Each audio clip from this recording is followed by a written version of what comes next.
Hey guys, tonight we're drifting into the one sighting no pirate crew ever wanted to log twice. A ship with no crew, no wake, and no business being where it was, sliding past in dead calm water minutes, sometimes hours, before the disaster that ended everything. Sailors on the deck of a Royal Navy training cruiser in 1881,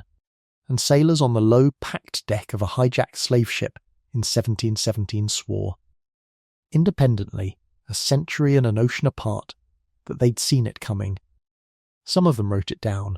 One of them was a future king of England. Tonight we're tracing the ghost ship pirates swore they saw before every disaster. A burning glow low on the horizon, a set of sails with no hull beneath them, a light where no light should be. 3 warnings, 3 centuries, and every single time. Someone didn't listen. Welcome to the part of the ocean chart where the compass stops being useful. Go ahead and dim the lights, and if you've got a fan nearby, let it hum low and steady, the way wind works through old rigging on a becalmed night. You're warm right now. You're dry right now. Out on that water in 1717, neither of those things lasted until morning. Let's ease into tonight's journey together. The forecastle of Bashante smelled like tar, wet rope, and the particular mustiness of a ship that had been at sea for the better part of a year. It was just past 4 in the morning on the 11th of July 1881, somewhere in the stretch of ocean between Melbourne and Sydney, and the night watch had settled into the kind of bone-deep boredom that makes 4 bells feel like 40. Then the lookout on the forecastle called out. "A strange red glowing light," he said, "like the light of a ship, dead ahead, bearing down on nothing and belonging to nothing." 13 people, by the ship's own account, came up on deck to see it, the officer of the watch, a midshipman, and 11 ratings, all of them staring at a vessel that had no business existing, glowing faintly red against a black sea, and then simply not being there anymore. No wreckage. No running lights drifting off into the dark the way a real ship's would. It was there, and then the ship that should have crossed its path arrived at the spot, and there was nothing to cross. Here's the thing about this particular sighting. It wasn't a drunk sailor's story passed down second-hand a generation later. It was logged, in real time, by a young naval cadet keeping his official journal. A cadet who happened to be Prince George of Wales, the future King George V of the United Kingdom. His diary account was published 5 years later, word for word, in a book called The Cruise of Her Majesty's Ship Bashante,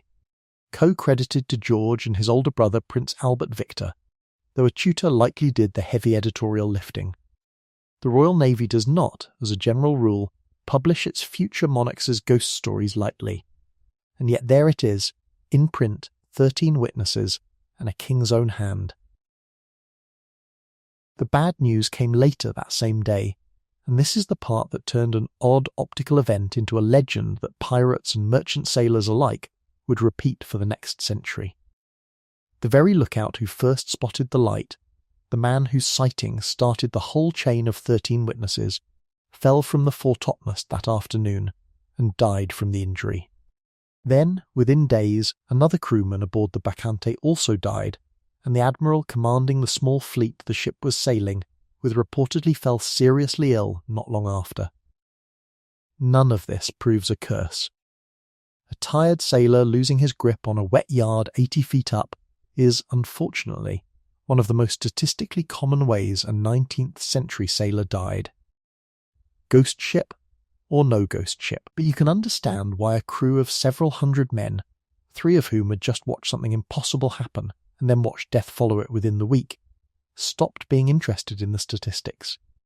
Word spread through the fleet, then through the wider Royal Navy, then out into merchant shipping circles the way any good sea story does, mouth to mouth, port to port. Each retelling sanding down the specifics and polishing up the dread. By the time the story reached pirate-adjacent smuggling crews working the Atlantic decades later, in a genre of tale-telling that had already been circulating for 100 years before the Bashante ever launched,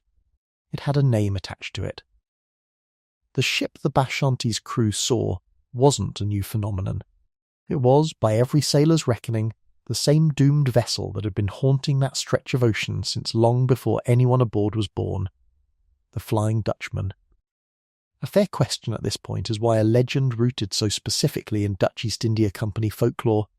ended up dominating the entire genre of maritime ghost stories, rather than any of the dozens of competing regional traditions that existed alongside it. Part of the answer is simply commercial scale. The Dutch East India Company, at its height in the 17th and early 18th centuries, was arguably the largest and most powerful trading corporation on Earth, sending an enormous volume of shipping around the Cape of Good Hope every single year,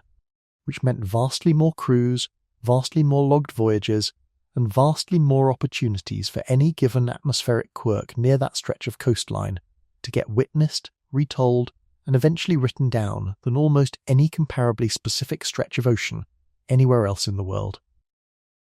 Here's what you need to understand about the Flying Dutchman before we go any further,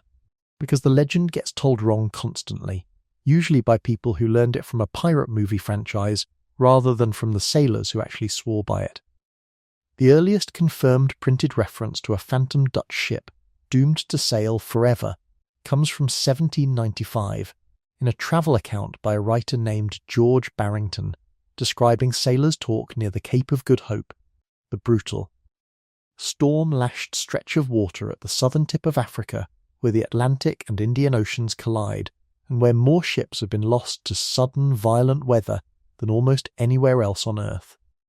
The story that had already been circulating among Dutch East India Company sailors, and which pirates operating in those same waters would have absorbed as basic professional folklore,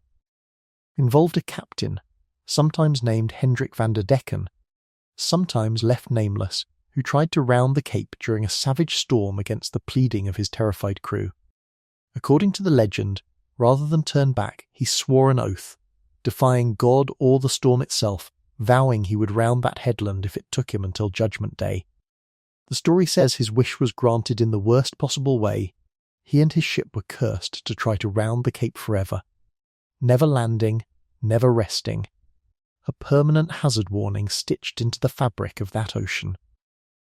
Say it plainly, there is no surviving ship's log, no admiralty record, no named captain with a documented biography behind this story. It is legend, not history, and it should be treated that way, but the belief in it, among the men who actually had to sail past the Cape of Good Hope for a living,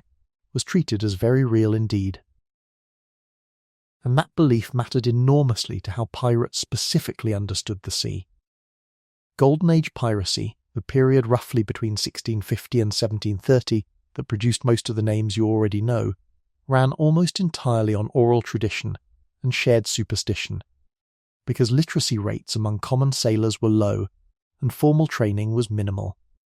A pirate crew didn't have modern meteorology. They had generations of accumulated sailors' pattern recognition, dressed up in supernatural language, because supernatural language is what made a warning stick in a crew's memory after the third rum ration of the evening. When sailors of the era reported seeing a ghost ship, glowing, sailless, crewless, or simply present where no vessel should logically be, they weren't making a unique claim about one specific haunted Dutchman. They were reporting into an established category of phenomenon that every sailor already had a name for, and every sailor already knew the correct response to: turn around, if you still can.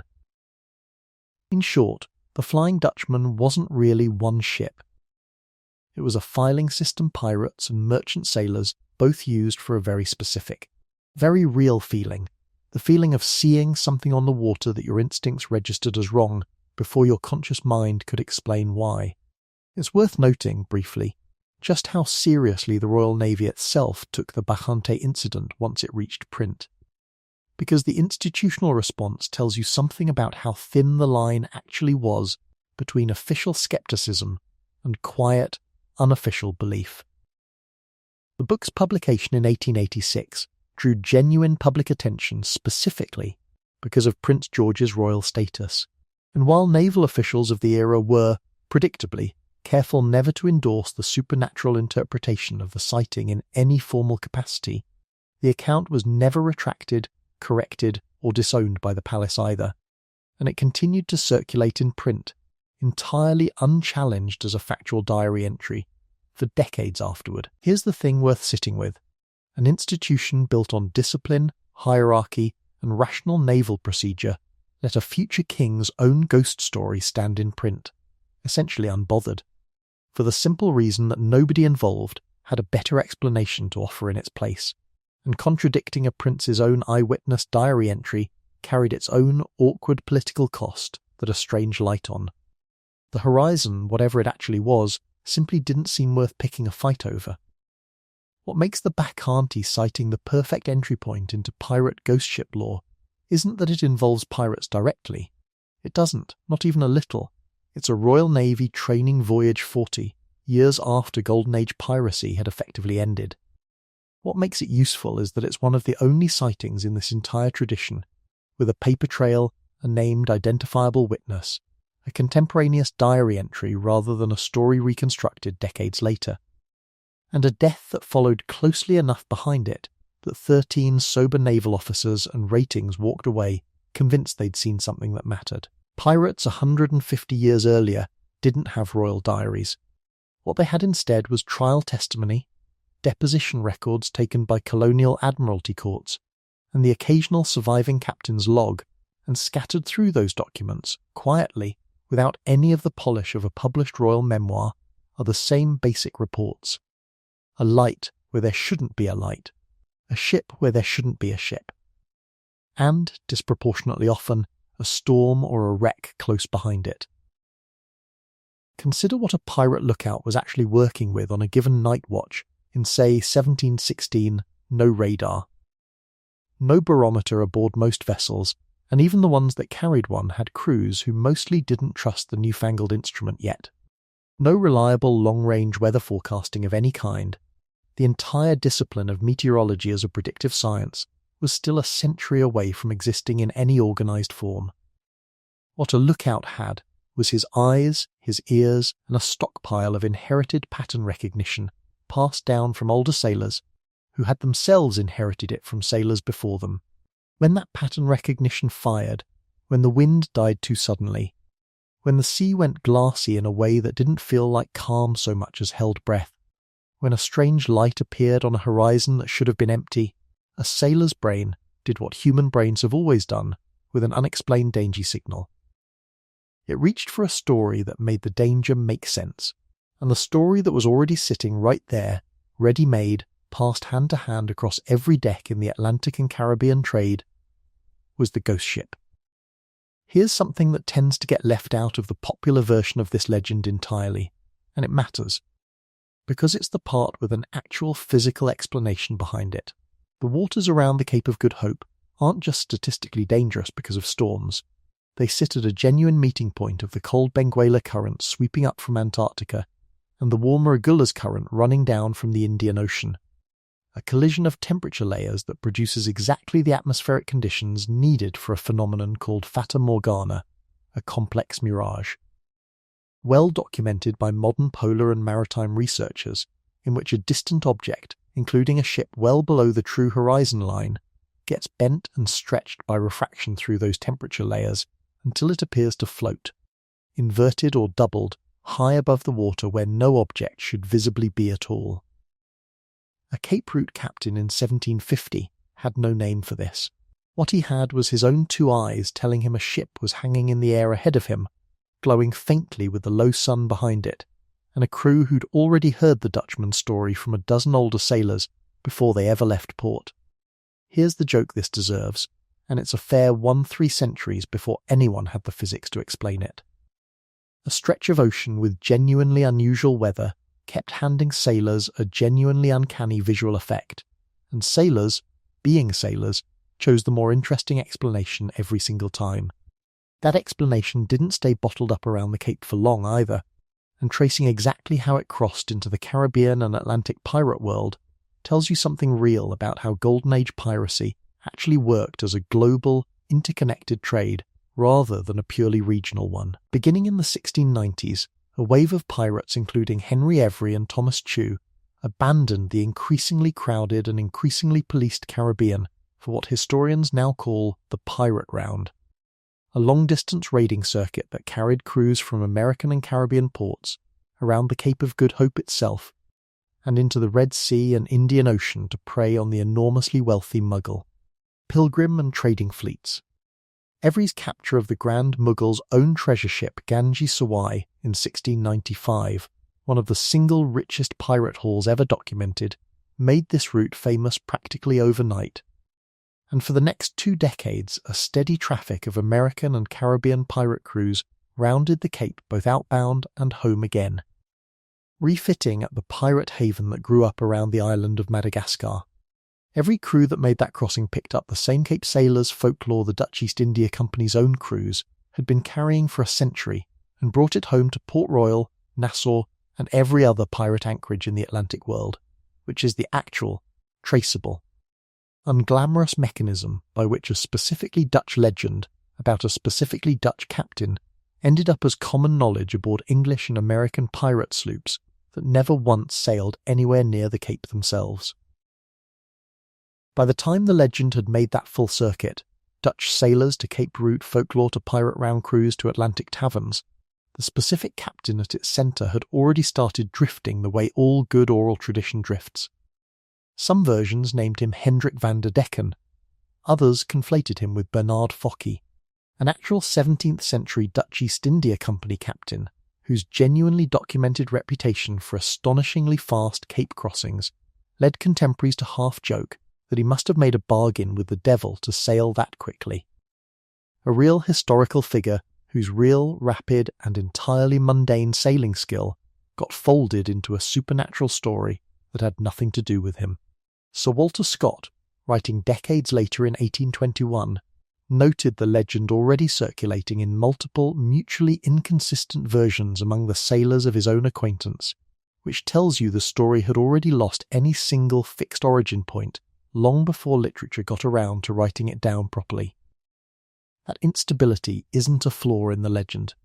It's the clearest possible evidence of exactly how oral maritime tradition actually functioned, not as a fixed historical record, but as a living, adaptable warning passed from crew to crew, gaining and shedding specific details with each retelling while keeping the one part that actually mattered intact. Something is out there,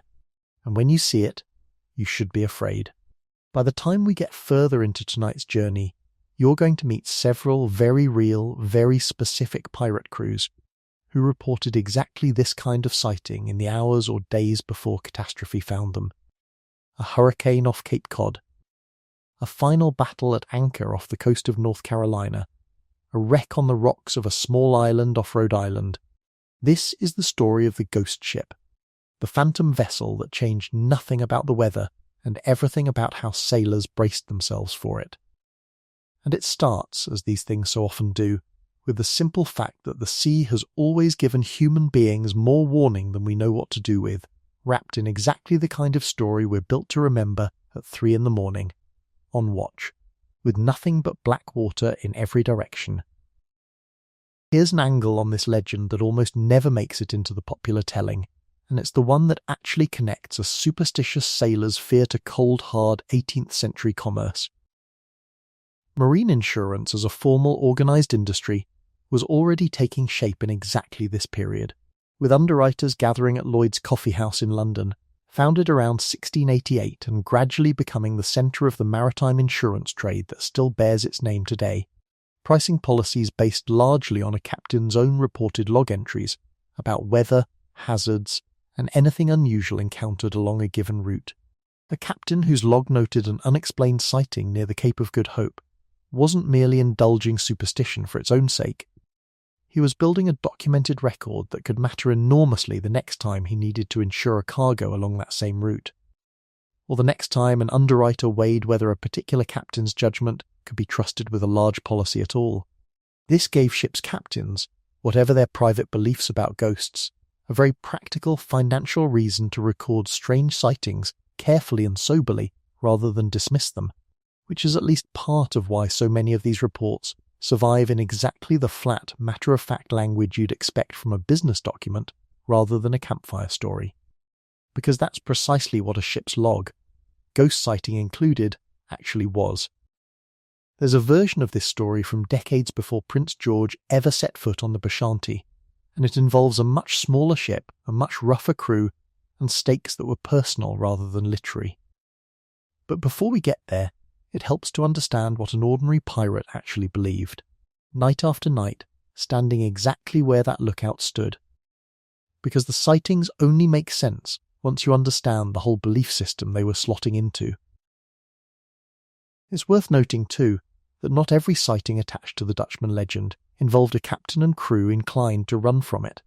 A small number of surviving accounts, scattered across ship's logs and later collected by 19th century maritime folklorists cataloguing Cape Route traditions, describe captains who deliberately altered course specifically to sail closer to a reported phantom light rather than away from it, driven by simple curiosity or by a competitive urge to be the man who finally proved or disproved thee. Legend once and for all. None of these deliberate approaches, as far as the surviving record shows, ever produced a wreck, a boarding, or any confirmed physical encounter of any kind. The light or the shape, whatever it actually was, simply faded or dispersed the closer a curious captain sailed toward it, which is itself a small, quiet piece of evidence pointing toward an atmospheric or optical explanation, rather than a solid physical vessel with anywhere to hide. Here's the wonder worth sitting with before we leave this chapter behind. 3 centuries of sailors, spanning Dutch, English, and eventually American and colonial crews, kept encountering essentially the same phenomenon, kept interpreting it through whatever cultural framework their own era handed them, and kept passing the resulting story forward with genuine, unfeigned seriousness. Not because any one of them was foolish, but because the ocean, it turns out, has always been considerably stranger than any single explanation, supernatural or scientific, has ever fully managed to capture. The next part of tonight's journey takes you out of the history books and directly onto the deck yourself, because the only way to really understand why a strange light on the water could undo a hardened crew of criminals who'd already survived cannon fire, flogging and shipwreck is to stand watch beside them and feel exactly what they felt. You've been on watch for 2 hours now, and your feet have gone numb in a way that has less to do with cold and more to do with standing perfectly still on a deck that never stops moving. The smell hits you first, the way it always does at night when your eyes have less to work with. Tar warmed all day by the sun and now cooling, salt spray drying stiff on your collar and underneath it all. The faint sour reek of the bilge working its way up through the deck planking, no matter how many times the ship's been careened and scrubbed. It's the year 1718. You're somewhere in the Caribbean aboard a sloop that started its life as an honest merchant vessel and now flies under a black flag. And your job for the next 2 hours is simple: watch the horizon and don't let your guard down. Sounds manageable. It is not manageable, because on a pirate ship, standing watch means standing watch against everything: the Royal Navy, a rival crew, a reef nobody charted properly, and, if you believe half of what the older hands tell you, a fair amount of trouble that doesn't have a hull at all. The subversion here is immediate, and it comes from your own crewmates. You've barely settled into the rhythm of scanning the dark water when the ship's cooper, the barrel maker, a wiry sun-cracked man everyone calls Old Tibbs, though nobody's entirely sure that's his real name, since half the crew signed on under aliases to protect family back home from association with piracy, sidles up next to you and asks, very seriously, whether you remembered not to whistle on deck after dark. You laugh. He does not. Whistling aboard a sailing ship, in the broad and deeply held superstition of the age, was believed to whistle up a wind, which sounds harmless, even useful, until you remember that most of the winds a small wooden ship actually needed to fear were the ones that arrived too fast and too strong to reef sail against in time. A gentle superstition wrapping a genuinely rational fear. Don't invite chaos you can't control. Tibbs has sailed for 11 years by his own count, survived 2 wrecks, and lost the top joint of his left ring finger to a marlinspike accident he still won't fully explain. And he is not joking. Here's the thing about a man like Tibbs. When someone who has personally survived that much tells you a rule matters, you tend to follow it, logic aside. The escalation comes fast, because once Tibbs starts, he doesn't stop. No bananas aboard, he tells you, a superstition genuinely documented among sailors of the era and persisting well into the 20th century among some fishing crews, likely originating from the real practical danger that banana cargo ships tended to sail fast and light to outrun spoilage, giving fishermen fewer chances to catch fish alongside them, and from the fact that bananas below decks off gas ethylene and can accelerate the ripening and rot of other food stores, plus occasionally harbour venomous spiders in their stalks. No red-headed men allowed to speak to you before you'd spoken to them first. An old and murkier bias, some trace back to medieval English folk beliefs about redheads and bad temperament. No women aboard, supposedly, for fear they'd distract the crew and anger the sea. A rule so widely broken in actual pirate history that it's barely worth calling a rule at all, given that Anne Bonny and Mary Read, two of the best documented women in the entire Golden Age piracy record, sailed and fought openly under Calico Jack Rackham's flag less than a decade before this exact scene, tried in a Jamaican Admiralty court in 1720 with the surviving trial transcripts to prove it.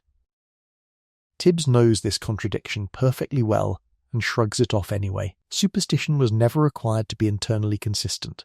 It only had to feel true enough at midnight. By your second hour on watch, the joke of it has worn thin and something colder has settled in instead, because Tibbs finishes his list with the one that actually seems to unsettle him: never, under any circumstances, kill a Mother Carey's chicken. The sailor's name for the small storm petrel that skims low over rough water and was believed, across generations of maritime folklore stretching back centuries before piracy's golden age, to carry the souls of drowned sailors. Kill one, the belief went, and you doomed the ship to share its fate. You'll notice, if you look closely enough at pirate-era beliefs, that almost every single one of them circles back to the same anxiety wearing a different disguise. The ocean is enormous, your ship is small, and something out there is always about to go wrong in a way you won't see coming until it's too late to fix. One more of Tibbs's rules is worth mentioning before the night moves on, if only because it's the one the rest of the crew actually teases him about openly. He insists on always boarding a shipwright foot first, a small, specific superstition documented among British and colonial sailors of the era and traced by some folklorists back to older shore-based beliefs about lucky and unlucky feet crossing any significant threshold. A house door as much as a gangplank. Tibbs can't tell you where he first picked it up, only that he watched an older sailor do it religiously for years before he ever thought to ask why. Which is, when you think about it, exactly how every single superstition in this entire catalogue actually spread in the first place. Within a year of signing your own articles aboard this ship, the contract every crew member voted on and put their mark to, dividing shares, setting rules, and, notably, setting compensation, because pirate articles routinely promised a fixed payout for a lost limb, a real and remarkably progressive feature of pirate governance for the period. You've absorbed the whole unwritten code without ever meaning to. You touch the ship's rail before climbing the rigging. You never say the word drowned aloud after dark, substituting some softer phrase instead. And when, 3 weeks out of a resupply stop in Nassau, the lookout ahead of you on the same watch rotation calls out that he's spotted a light on the water where the chart says there's nothing but open sea for 40 miles. You don't laugh it off the way you might have when you first came aboard. You feel your stomach drop the exact same way Tibbs's face dropped when he warned you about the petrel. Because by now you understand something the old hands understood from the start. None of this was ever really about magic. It was about paying close enough attention to the ocean, but when something looked wrong. Your whole body already knew to be afraid before your mind caught up. Picture this: the light Tibbs and the other lookout are both staring at doesn't behave like a ship's lantern should. A real vessel's stern lantern bobs with the swell, swings faintly with the roll of the hull, and throws a warm, steady yellowish glow that dims and brightens in a rhythm any sailor's eye recognises instantly. The way you recognise a familiar voice in a crowded room. This light does none of that. It sits low and still, faintly reddish, neither rising nor falling with any swell you can see, and it doesn't seem to be getting any closer, no matter how the wind shifts your own sails. Congratulations, you've just had your first encounter with what 19th and 18th century sailors across multiple documented traditions independently described almost identically, a phantom light, sometimes explained afterward, sometimes decades afterward, by men with more scientific training than anyone aboard your sloop tonight, as sent. Elmo's fire, a real, well-documented electrical discharge phenomenon that gathers around a ship's masts and rigging during the charged, unstable atmospheric conditions that frequently precede a storm. But you don't know that tonight. Tonight, all you know is that the light is where it shouldn't be, and every hair on your arms has decided the matter is settled. Here's what happens next, and it's the part that actually tells you something true and human about how a pirate crew functioned, rather than just how superstitious they were. The captain, elected by vote, as pirate captains typically were, a genuinely democratic structure that set pirate crews apart from nearly every other maritime hierarchy of the age, naval or merchant, doesn't dismiss the sighting, and doesn't panic either. He calls the quartermaster, the crew's second elected officer, and the man responsible for discipline and fair distribution, and together they do something almost mundane. They check the ship's rigging, tighten what's loose, secure what's not, and quietly, without much ceremony, shorten sail for the night. Whether or not anyone aboard genuinely believed a cursed Dutch captain was floating somewhere off your bow, the practical response to something about tonight feels wrong turned out to be identical to good seamanship anyway. And that's the detail that doesn't often make it into the movie version of this story. The ghost ship didn't have to be real to save lives. The fear of it did the job just fine on its own, as long as somebody in charge knew how to translate dread into rigging checks instead of blind panic. By the time 4 bells rings and your watch finally ends, nothing catastrophic has happened. The light, whatever it was, faded sometime before dawn the way St. Elmo's fire reliably does, once the charged air around the mast dissipates. You go below to your hammock, one of maybe 80 or 90 men crammed into a hull built for a fraction of that number, because pirate crews, unlike naval ones, tended to run heavy on manpower precisely, so they'd have enough hands to both sail the ship and fight a prize into submission, and you don't sleep well. Tibbs doesn't say I told you so. He doesn't need to. What happens instead, and what happens on nearly every documented pirate voyage where a strange sighting like this gets recorded at all, is quieter and more telling. The crew tightens up. Watches get taken more seriously for a few days. Men who'd been slacking on their knots suddenly aren't. Here's the joke your genre calls for, and it's a real one that would have made sense to this exact crew. A phantom ship doesn't have to sink you. It just has to scare you into checking your own rigging twice, which it turns out is roughly 90% of what keeps a wooden ship alive in the 18th century anyway.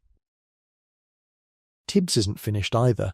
because the older hands aboard this ship have apparently never met a superstition they didn't feel obligated to pass along to the newest recruit. And the next one he offers explains why the ship you're sailing on carries the same name it did when it was still an honest merchant vessel, despite now flying under an entirely different flag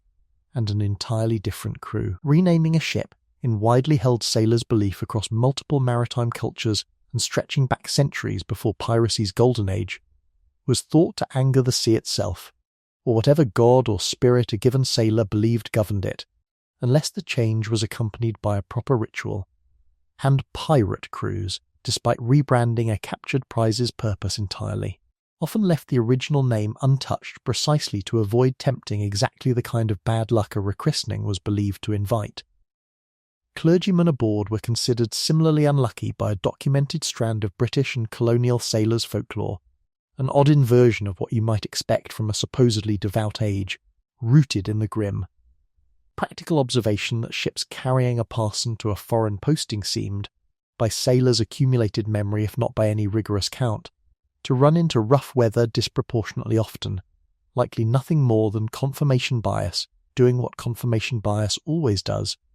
but felt as gospel truth by men who had no better explanation on hand. Here's the joke this one earns, and it's a fair one. A crew of pirates,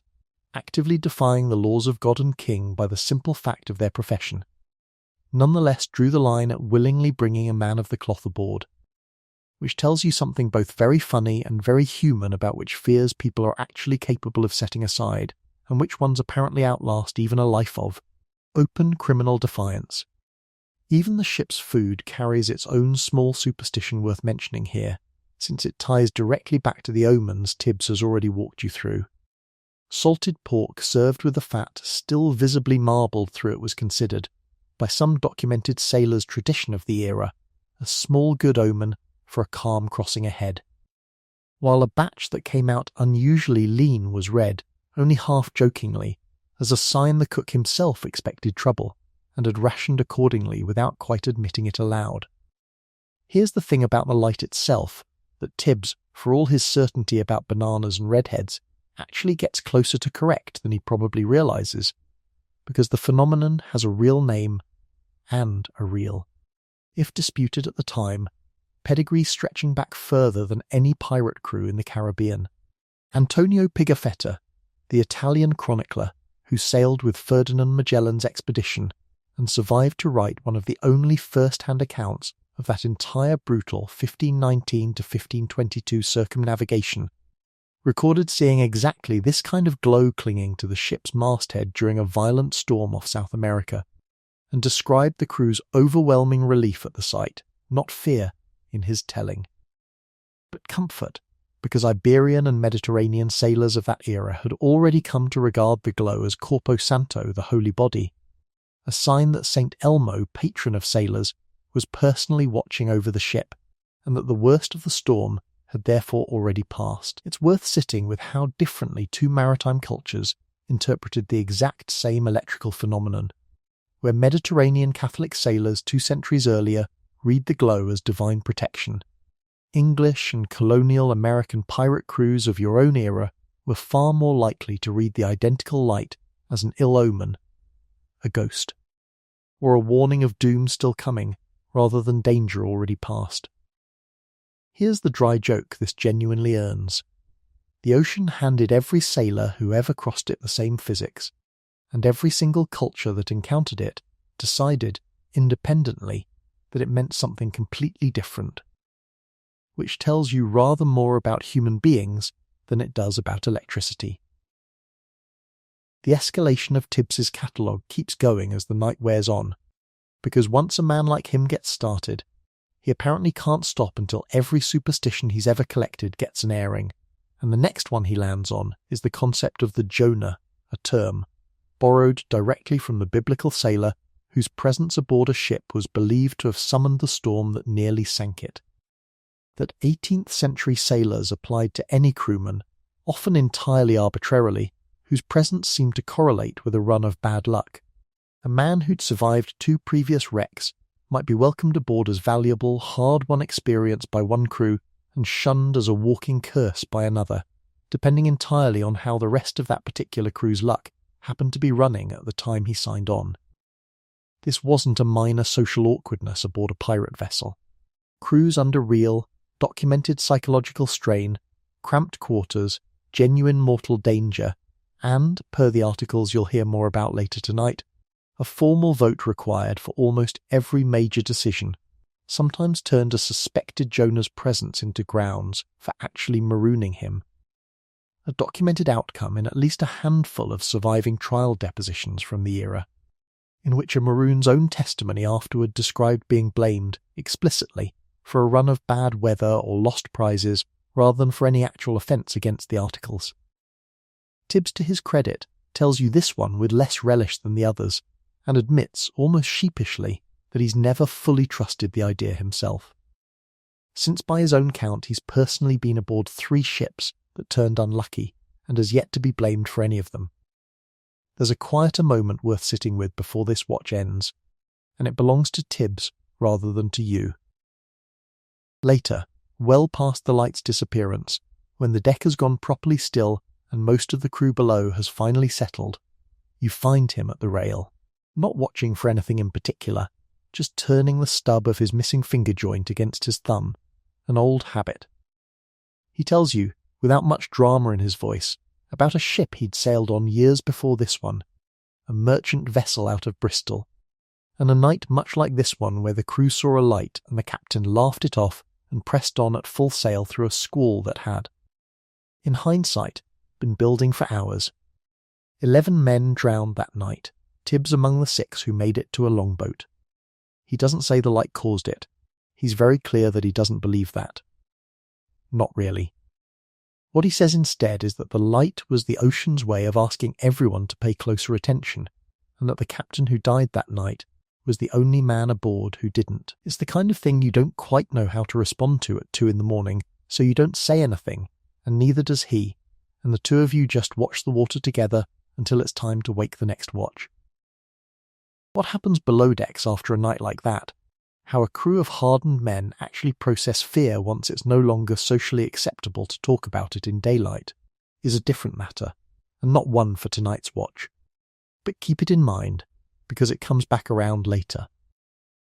3 weeks after that sighting, your sloop makes port safely, sells its most recent prize goods through a sympathetic merchant, and the whole episode gets filed away as one more sea story to tell new recruits. That's usually how it goes.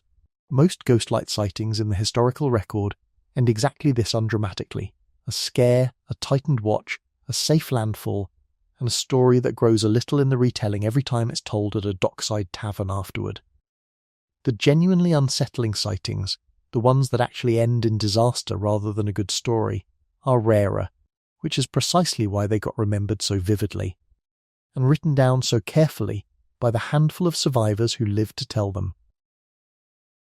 One of those sightings belongs to a much more famous pirate than anyone aboard your fictional sloop tonight, a preacher's son turned highwayman of the sea, sailing the fastest, most heavily armed pirate vessel of the entire Golden Age, on a night when the ocean gave every warning it had, and almost nobody aboard survived to say they'd heard it. At roughly 10 o'clock on the night of April 26th, 1717, off the outer arm of Cape Cod near what is now Wellfleet, Massachusetts, a lookout aboard the wider galley would have seen exactly the kind of thing sailors on this coast had learned to dread. Not a phantom ship this time, but something arguably worse, a black, roiling wall of storm cloud swallowing the stars from the northeast, arriving far faster than anyone aboard had braced for. The Wider, originally built in London in 1715 as a state-of-the-art slave ship, 300 tons, armed with 18 cannons, designed for speed on the brutal transatlantic human trafficking route, had been captured only 2 months earlier by the pirate captain Samuel Bellamy, who took her as his flagship after she'd already completed one horrific slaving voyage delivering captive Africans to the Caribbean, and was now loaded with sugar, indigo and, thanks to Bellamy's raiding campaign up the American coast, an enormous haul of gold and silver looted from more than 50 captured vessels. By the time the storm hit that night, the Wider was sailing in company with several other ships Bellamy's fleet had taken as prizes, and estimates drawn from surviving depositions and later archaeological work put somewhere between 144 and 146 men aboard the flagship alone.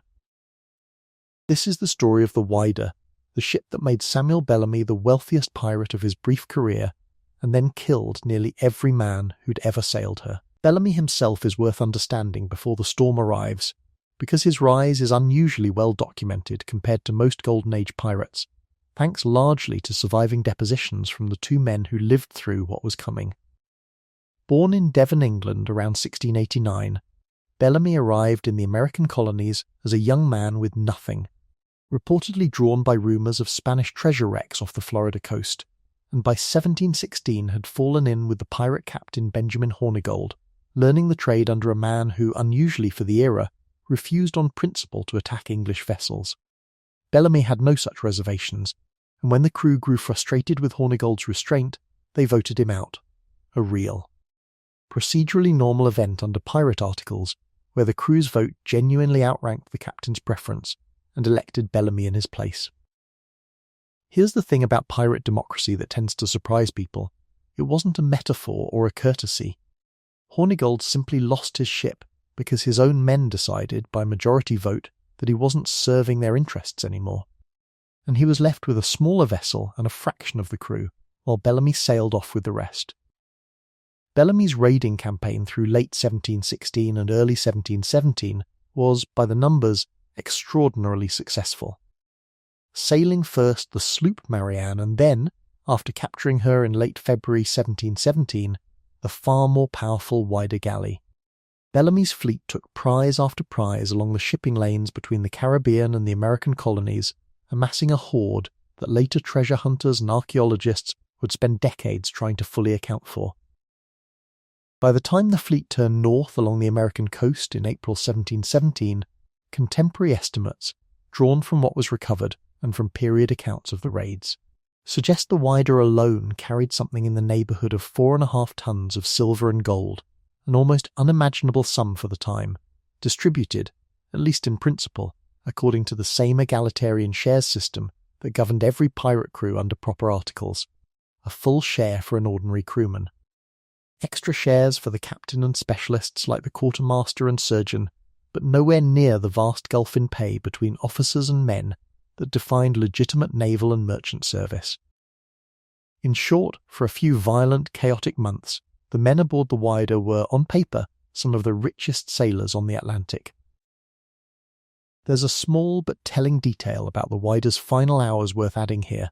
drawn from the same reconstructed timeline historians and archaeologists have pieced together from survivor testimony and the physical wreck evidence together. The fleet had actually been chasing a merchant vessel called the Marianne earlier that same day before capturing her, meaning the crew's last hours of freedom were spent doing the ordinary work of piracy: a chase, a surrender, a boarding, a prize crew assigned, right up until the moment the sky itself turned against every ship on the water at once, offering no warning at all that the routine capture of one small wine-laden sloop would end, within a matter of hours, as the deadliest single day in the entire history of Golden Age American piracy. Bellamy's fleet on that final night wasn't sailing alone, and the fate of one of his other prizes offers a documented, almost eerie counterpoint to what happened aboard the Wider herself. Travelling in company that night was the Marianne, a smaller sloop Bellamy's men had captured only days earlier, loaded with a cargo of Madeira wine, and crewed for the crossing by a prize crew of 7 pirates tasked with sailing her north to rendezvous with the rest of the fleet. When the same storm that doomed the Wider struck, the Marianne's crew, by their own later trial testimony, made a different set of choices under pressure than Bellamy did aboard his flagship. Rather than attempting to run before the weather in open water, they deliberately grounded their own vessel on a sandbar near what's now Poche Island, close enough to shore that all 7 men survived the night, huddled together in the wreck until morning, when they were discovered, arrested, and marched off to a Boston jail to stand trial alongside Thomas Davis.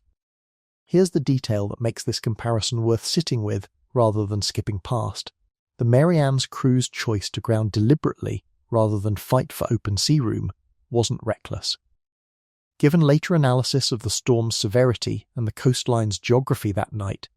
historians studying the wreck have suggested it may genuinely have been the more survivable decision, meaning the same storm that killed roughly 140 men aboard one ship left 7 men from a smaller, more cautiously handled vessel walking away with nothing worse than a cold night and a subsequent piracy trial.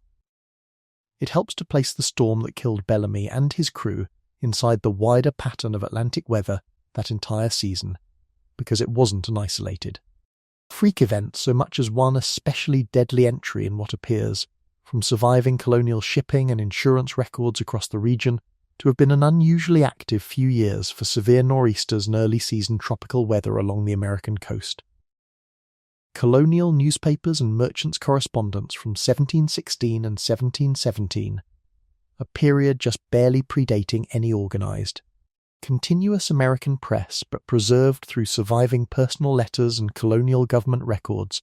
describe repeated storm damage to shipping and to coastal settlements up and down New England and the mid-Atlantic that same general stretch of years, meaning the Wider's loss, catastrophic as it was,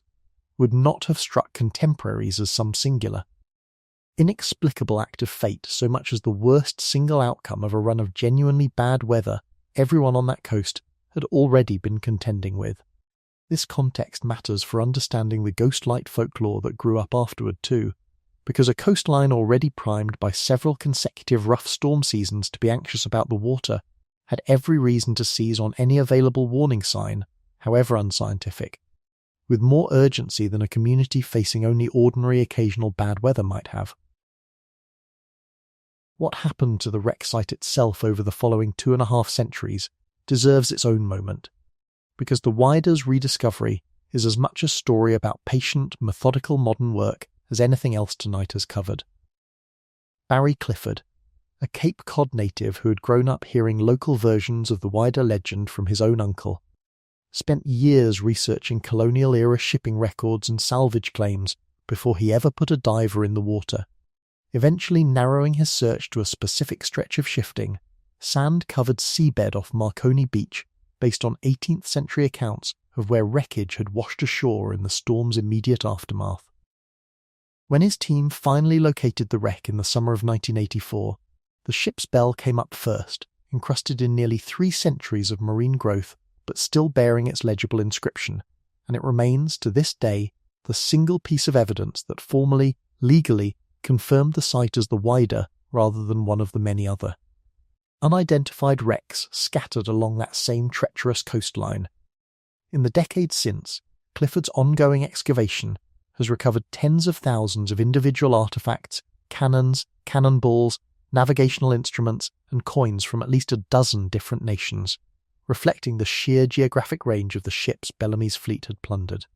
most of which are now held and displayed at a dedicated museum in Massachusetts, making the Wider not just the only authenticated pirate shipwreck in American waters,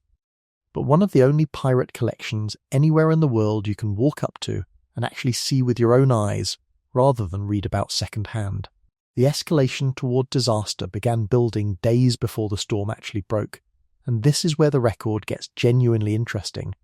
because it isn't legend, it comes from testimony given afterward by 2 men who survived what nearly nobody else did. As the fleet worked its way up the coast, they'd already weathered rough conditions and had, according to later accounts pieced together by historians and by the archaeological team that eventually located the wreck in 1984, been showing signs of an approaching nor'easter for at least a full day before it struck. A falling barometer had this era possessed reliable ones aboard. A sea that had gone strangely confused and choppy without a clear wind direction driving it. And a sky that, by multiple later second-hand accounts drawn from Cape Cod fishing communities who'd absorbed fragments of the story from survivors and rescuers, had taken on the sickly greenish yellow cast that coastal New England mariners still associate with severe weather today. Here's what we don't know for certain, and it needs to be said plainly rather than dressed up as settled fact. Whether anyone aboard the Wider specifically reported seeing a phantom light or a ghost ship in the hours before the storm is not confirmed by any surviving primary source, and claims to that effect circulating in modern retellings should be treated as folklore layered on afterward, rather than documented 18th century testimony. What is documented? Through the deposition of survivor Thomas Davis, a Welsh carpenter who had been forced into piracy against his will after his merchant ship was captured, is that the crew grew increasingly uneasy as the sky worsened,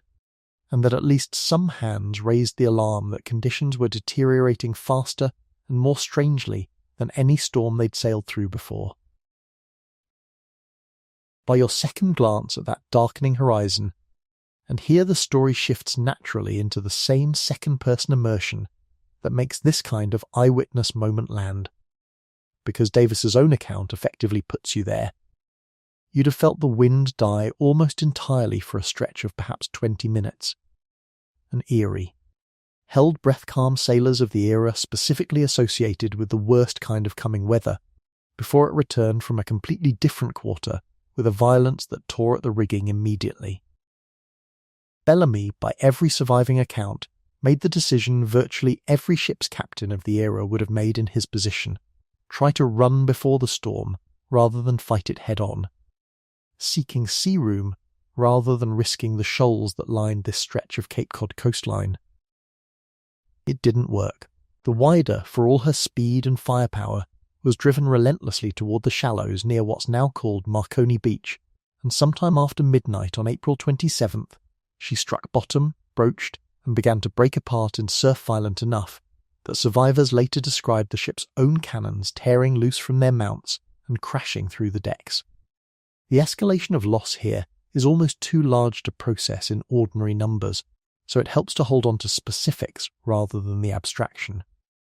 Of somewhere between 144 and 146 men aboard, only 2 survived the wreck itself: Thomas Davis, the forced carpenter, and John Julian,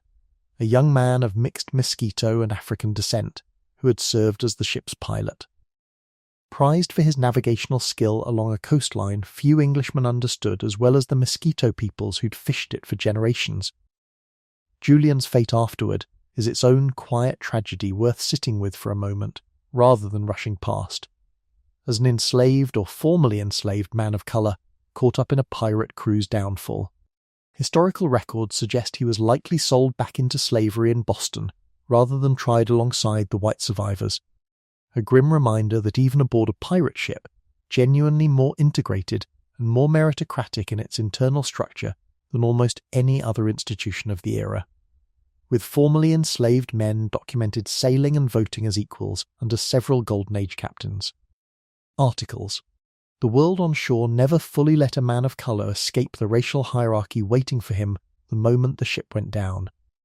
Davis, by contrast, successfully argued at trial in Boston that he had been forced into piracy against his will and was acquitted, one of the relatively few pirates of the era to walk away from a capital trial entirely free. The scale of what actually went down with the Wider deserves one more moment of plain, specific accounting, because a number this large tends to become abstract the instant it's spoken aloud, rather than sitting with the weight it deserves. Roughly 4.5 tons of gold and silver, drawn from more than 50 vessels captured across Bellamy's short raiding career, went to the bottom of the sea in a matter of minutes off a beach that, today, sits well within a short drive of restaurants and gift shops selling ice cream to summer tourists who have no idea they're standing above one of the largest concentrations of pirate treasure ever documented. Massachusetts state law, unusually among American states, recognized Barry Clifford's exclusive rights to the wreck site, specifically because of the strength of the archaeological case he built, connecting the location to the Wider by name, and the ongoing excavation, still active in slow, careful phases decades after the initial 1984 discovery, continues to surface individual coins and artefacts that researchers can trace, through their mint markings and countries of origin, back to specific ships Bellamy's fleet raided along its final months-long run up the American coast. It's a strange kind of memorial, honestly, a criminal enterprise's stolen wealth scattered across a beach where it killed nearly everyone who'd stolen it, slowly being catalogued and displayed behind museum glass for anyone curious enough to go looking. Here's the detail that turns this from a grim statistic into something you can actually feel, and it's the kind of named, specific human loss the rest of tonight's stories keep circling back to. Among the dead was a young Bellamy himself, 28 years old by most reckonings, who by several accounts had planned to use his share of the Wider's treasure to return to Cape Cod and marry a young woman named Maria Hallett, whom local Eastham legend, and this needs the same disputed legend framing as the Flying Dutchman itself, since Hallett's existence and relationship to Bellamy rests on local folklore passed down rather than documented court or church records, remembered as watching for his ship from the very cliffs above the wreck site on the night the storm hit. Whether or not Maria Hallett is historical fact, or a story New England towns quietly wove around a genuine tragedy in the decades after, the wreck itself is not in dispute.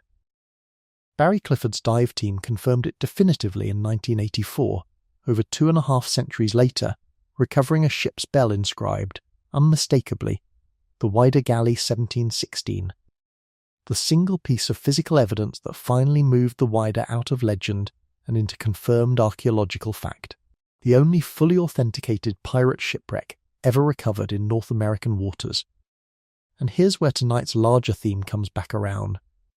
Because in the decades after the wreck, Cape Cod's own fishing and whaling communities developed their own version of exactly the ghost-like tradition you heard about earlier from Tibbs and the Bacchante. Local accounts collected by folklorists in the 18th and 19th centuries, again disputed, legendary rather than documented as contemporaneous fact, describe fishermen working the waters off Wellfleet, reporting strange lights and, in some tellings, a ghostly ship's silhouette near the wreck site, specifically in the hours before subsequent storms struck that same stretch of coast.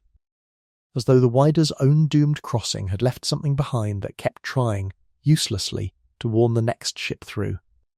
Treat that the way it deserves to be treated, not as verified history, but as the natural, deeply human thing communities do with a disaster this large and this close to home.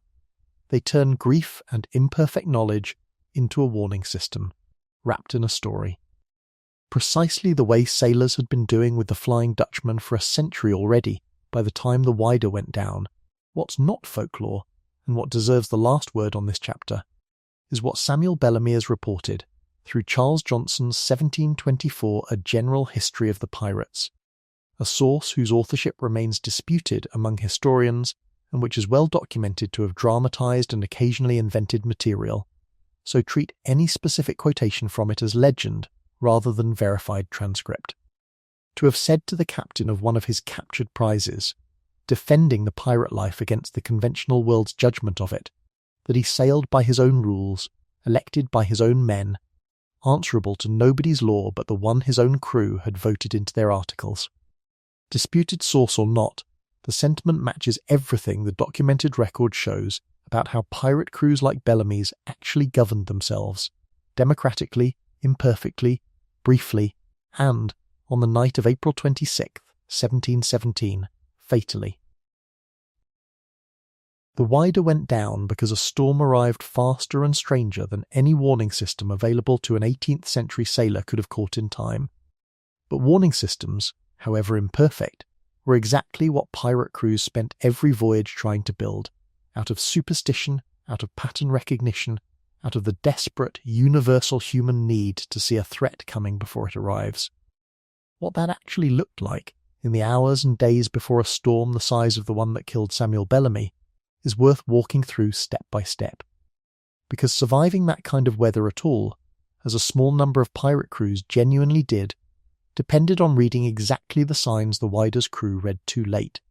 Congratulations, you've drawn one of the least desirable watch assignments a pirate crew could hand you. The hours when weather actually turns, rather than the far more common hours when nothing at all happens, and a lookout's biggest challenge is simply staying awake. You feel it first as a wrongness in your own body before your mind has assembled the reason, the air pressing against your ears slightly differently than it did an hour ago, a faint, persistent ache behind your eyes that older hands on this ship call storm sense and swear by more than any barometer, on the rare vessel wealthy or forward-thinking enough to carry one. It's 1722, you're crewing aboard a captured merchant sloop now sailing under pirate articles somewhere in the Western Caribbean, and the sky overhead is, for the moment, deceptively clear, a hard, high blue, with only the faintest smear of cirrus cloud combing out from the southeast, the kind of high, thin, wispy cloud formation sailors of the era learned to associate, correctly, with an approaching low-pressure system still hours, or even a full day away. You're comfortable right now. That's the setup, and like every setup in this kind of story, it's not going to last. The subversion arrives with the ship's sailmaker, a forced man named Elias Cobb, pressed into service 6 months earlier when his own merchant vessel was taken, and the pirate crew, as documented across numerous depositions from the era, voted, as they typically did with skilled tradesmen, to compel his service rather than let him go, on the reasoning that a competent sailmaker was too valuable an asset to release, even though common seamen with no particular skill were often given the choice to join freely or be set ashore. Cobb has been aboard long enough now to have earned a kind of guarded acceptance from the rest of the crew, in no small part because of a habit that's become something between a running joke and a genuine point of pride for him. He claims he can read a coming storm's severity almost to the hour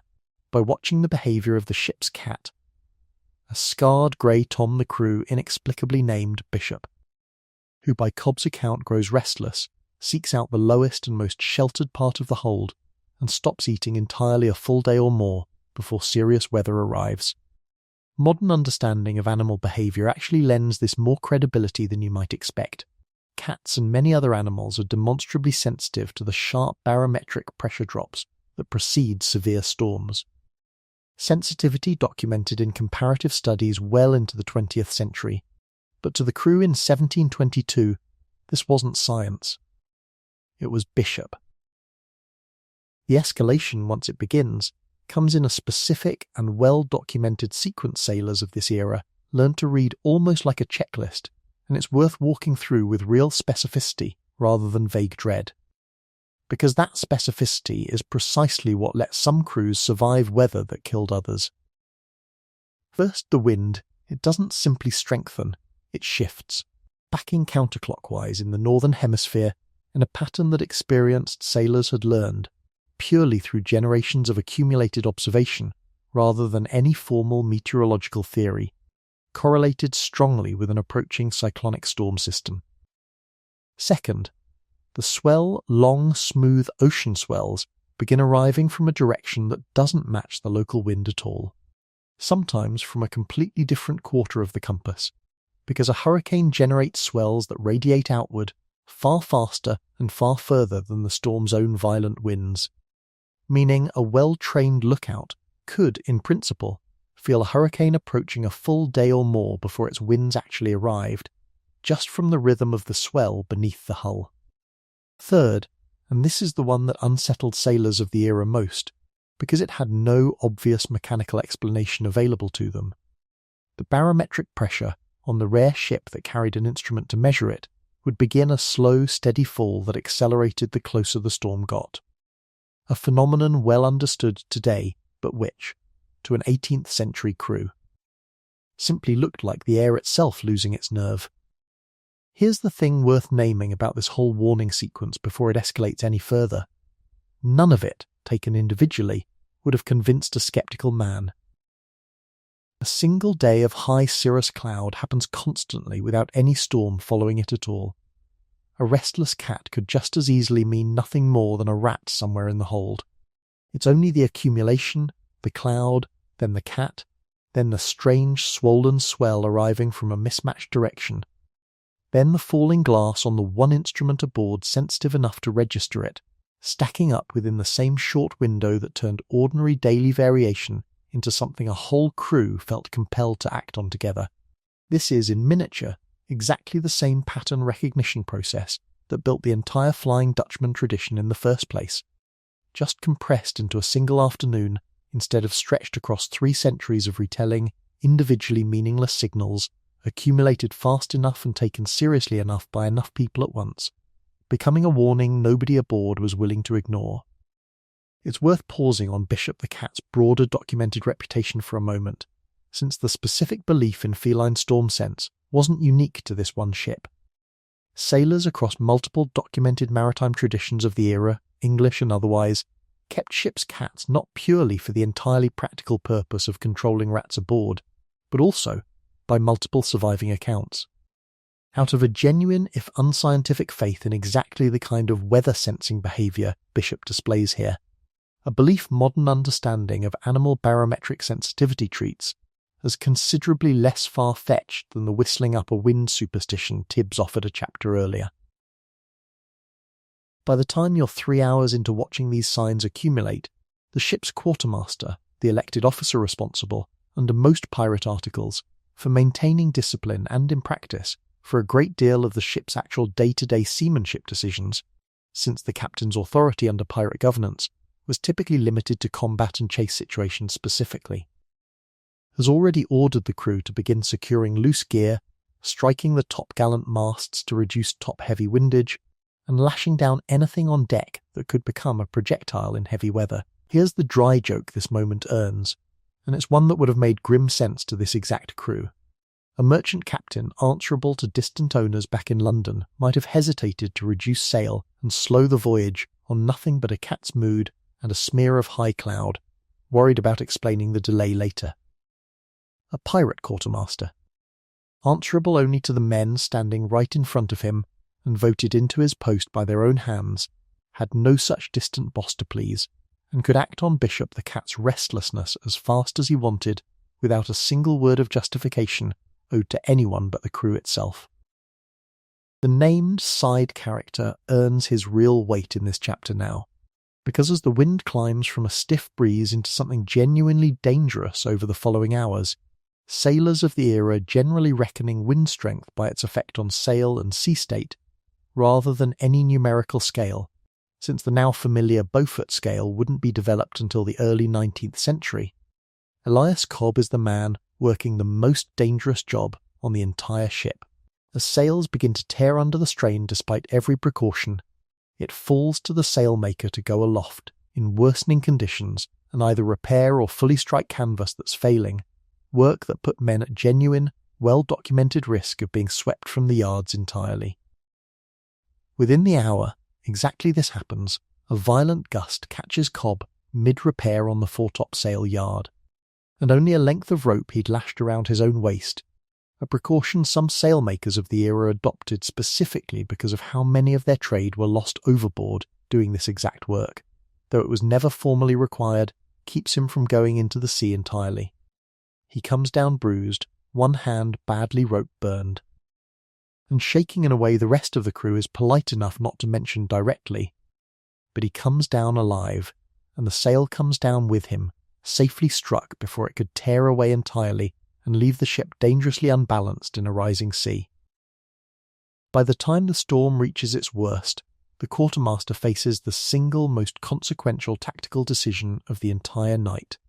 And it's worth understanding the actual choice on the table rather than just the danger,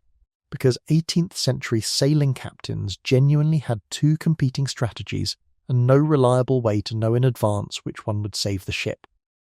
The first, called scudding, meant running before the wind and sea, sails reduced to the bare minimum needed for steerage. Letting the storm push the vessel roughly along its own course rather than fighting it directly, the strategy Bellamy chose aboard the Wider, and one that worked reasonably well in open water, but became lethal the moment a lee shore, a coastline downwind of the ship, entered the equation, since scudding gave a crew very little ability to claw away from rocks or shoals bearing down on them from. Ahead. The second, called heaving to, meant deliberately setting the sails and rudder against each other, so the ship essentially stalled in place, riding out the waves bow first, with minimal forward progress in any direction, sacrificing speed and control entirely, in exchange for stability and, critically, distance from any nearby coastline. Your quartermaster, with open water on every side and no immediate coastal hazard threatening the ship's position, makes the call to heave to, and it's the kind of decision that would have looked identical whether he made it from decades of hard-won seamanship or from nothing more than an educated guess. The storm didn't care which. And neither, in the end, did the crew, so long as it worked. It's worth pausing on what all of this actually cost the ship's smallest, quietest crew member, because the ship's surgeon rarely gets much attention in stories like this one, and his work during exactly this kind of storm was some of the hardest aboard.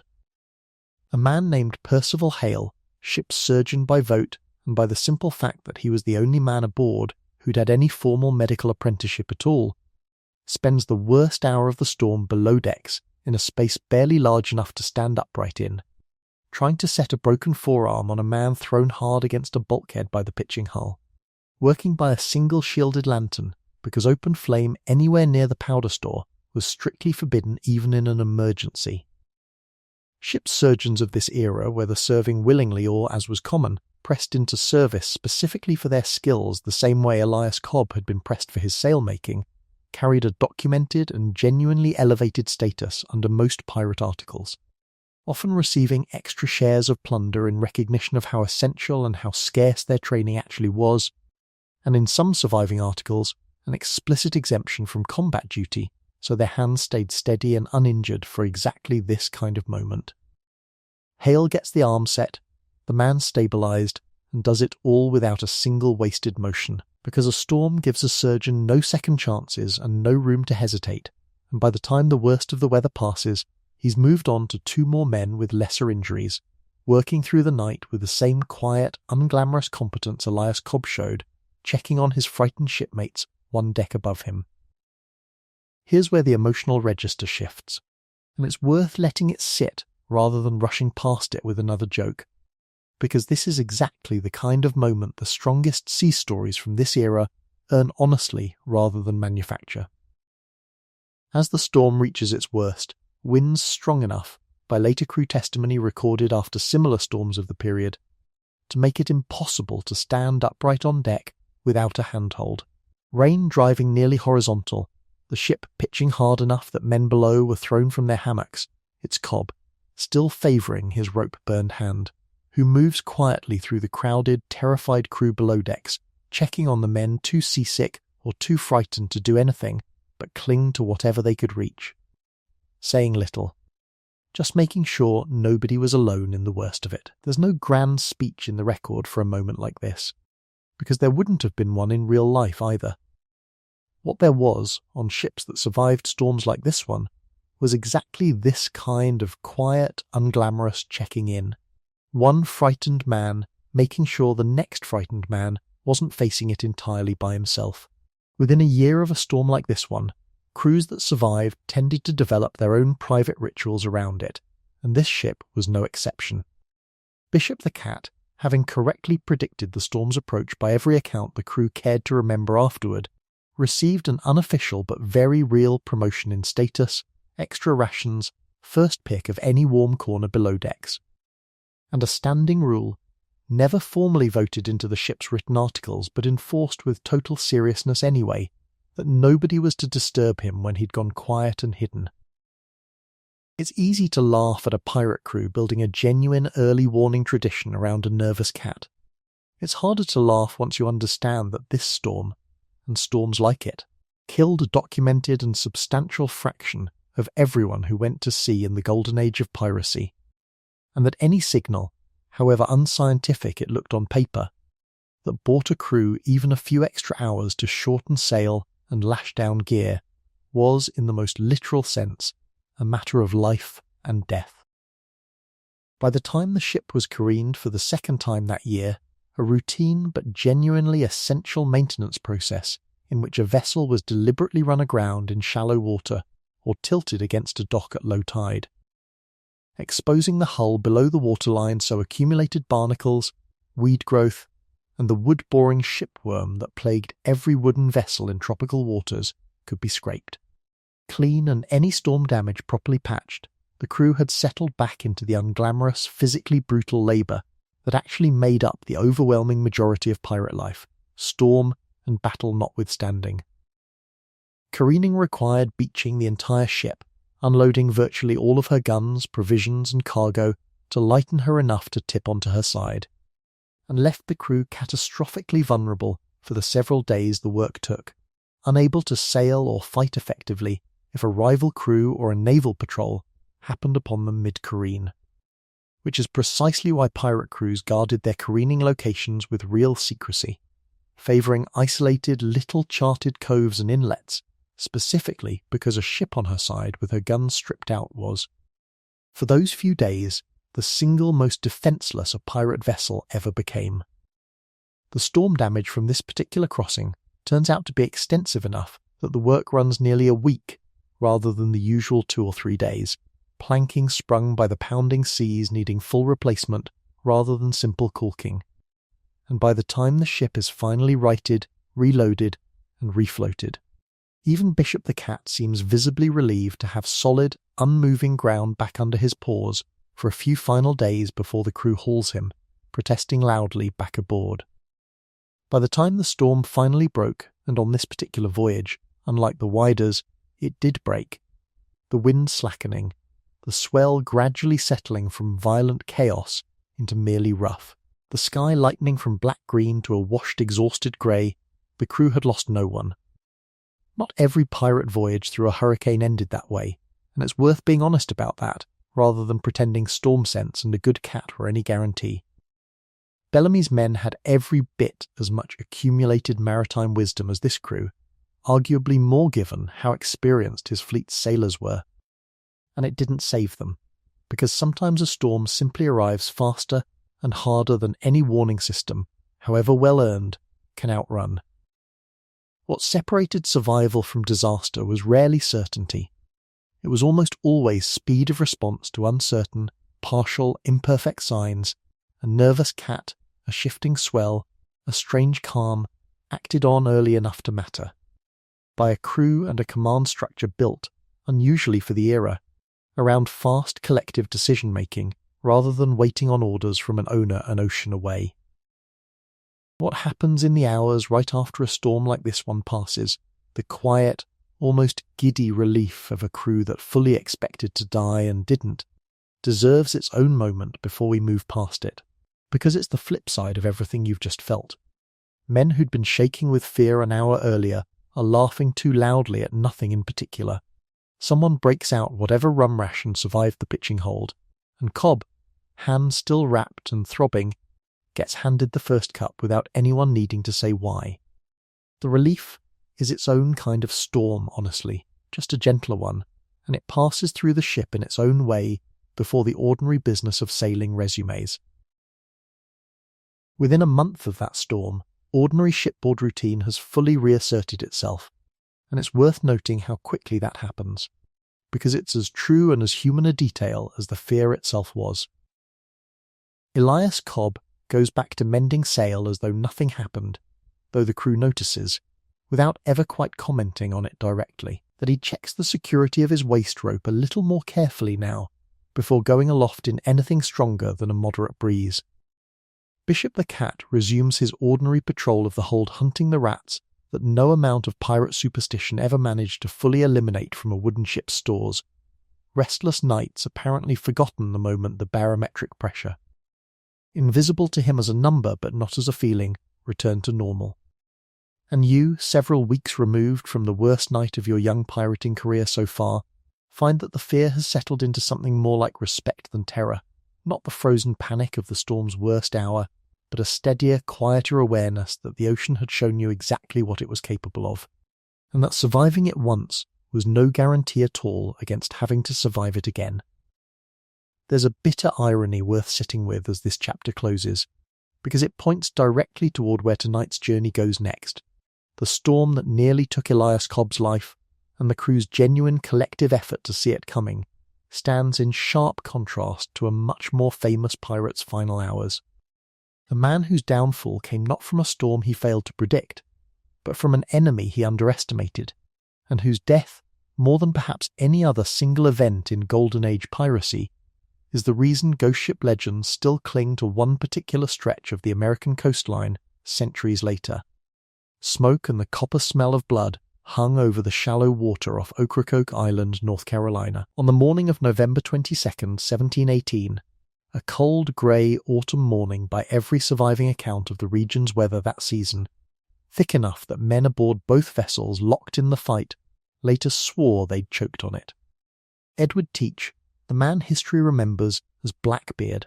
though that nickname appears to have been genuinely contemporary rather than invented later by any romanticising historian, referring plainly to the thick black beard he reportedly wove with slow-burning hemp cord and tucked under his hat during combat specifically, to wreathe his face in smoke and terrify his opponents before a shot was even. Fired, stood on the deck of his sloop Adventure, having already been boarded by a Royal Navy party under the command of Lieutenant Robert Maynard, sent specifically by Virginia's Lieutenant Governor Alexander Spotswood to hunt him down. By the time the fighting reached its final brutal minutes, Teach had reportedly been shot and cut more times than any single man should have survived even briefly. Contemporary accounts, filtered as always through Charles Johnson's disputed 1724 history, and treated here with the same legendary caution as every other Johnson-sourced detail tonight, describe something in the range of 20 sword wounds and 5 pistol shots before he finally fell. This is the story of Blackbeard, the pirate whose actual death was gruesome and well documented enough on its own even without any embellishment, and whose legend afterward became so thoroughly entangled with ghost ship and ghost light folklore along the Carolina coast that sailors were still reporting strange sightings near that stretch of water generations after his body had been thrown overboard. Before the blood and the smoke, though, it's worth understanding who Teach actually was, because the documented record, thin as it is, paints a more interesting figure than the cartoonish monster later folklore turned him into. Almost nothing is confirmed about his early life. Even his birthplace is disputed between Bristol, England, and other possible origins, and no reliable birth record survives. But by 1716, he was serving under the pirate Benjamin Hornigold, the same relatively principled captain who'd later lose his ship to Samuel Bellamy's crew in that same democratic vote you heard about earlier. Teach proved himself capable enough that when Hornigold retired from piracy in 1717 to accept a royal pardon, Teach inherited much of his fleet and reputation. His signature vessel, Queen Anne's Revenge, was itself a captured prize, a former French slave ship named La Concorde, taken in November 1717 and refitted with as many as 40 cannons, making her for a brief period one of the most heavily armed pirate vessels operating anywhere in the Atlantic world. The rise of Teach's reputation over the following year rested less on documented body count, which was, by the actual surviving record, remarkably low for a pirate of his fearsome reputation, with no confirmed account of him ever actually killing a captive during a raid, a detail worth repeating, because it so directly contradicts the bloodthirsty caricature later centuries built around his name. And more on a deliberately cultivated theatre of terror, the burning hemp cord in his beard being only the most famous example.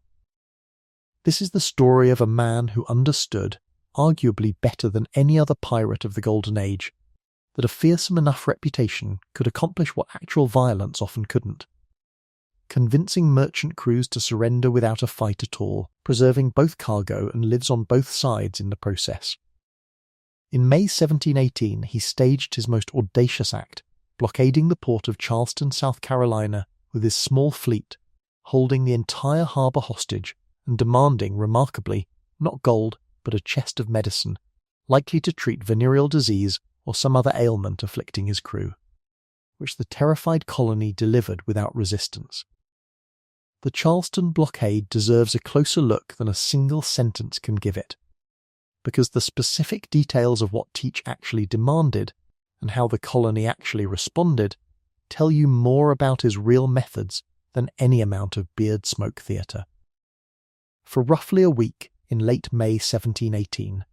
Teach's small fleet sat across the harbour mouth, stopping every vessel attempting to enter or leave and taking a rotating set of hostages from among the passengers, including, according to multiple contemporary accounts, a member of the colony's own governing council. Rather than demanding gold, which he already had in reasonable supply, Teach sent word ashore that he wanted a chest of medicine, and specifically declined a partial delivery the colony first attempted to send, holding out until the full amount he'd requested arrived.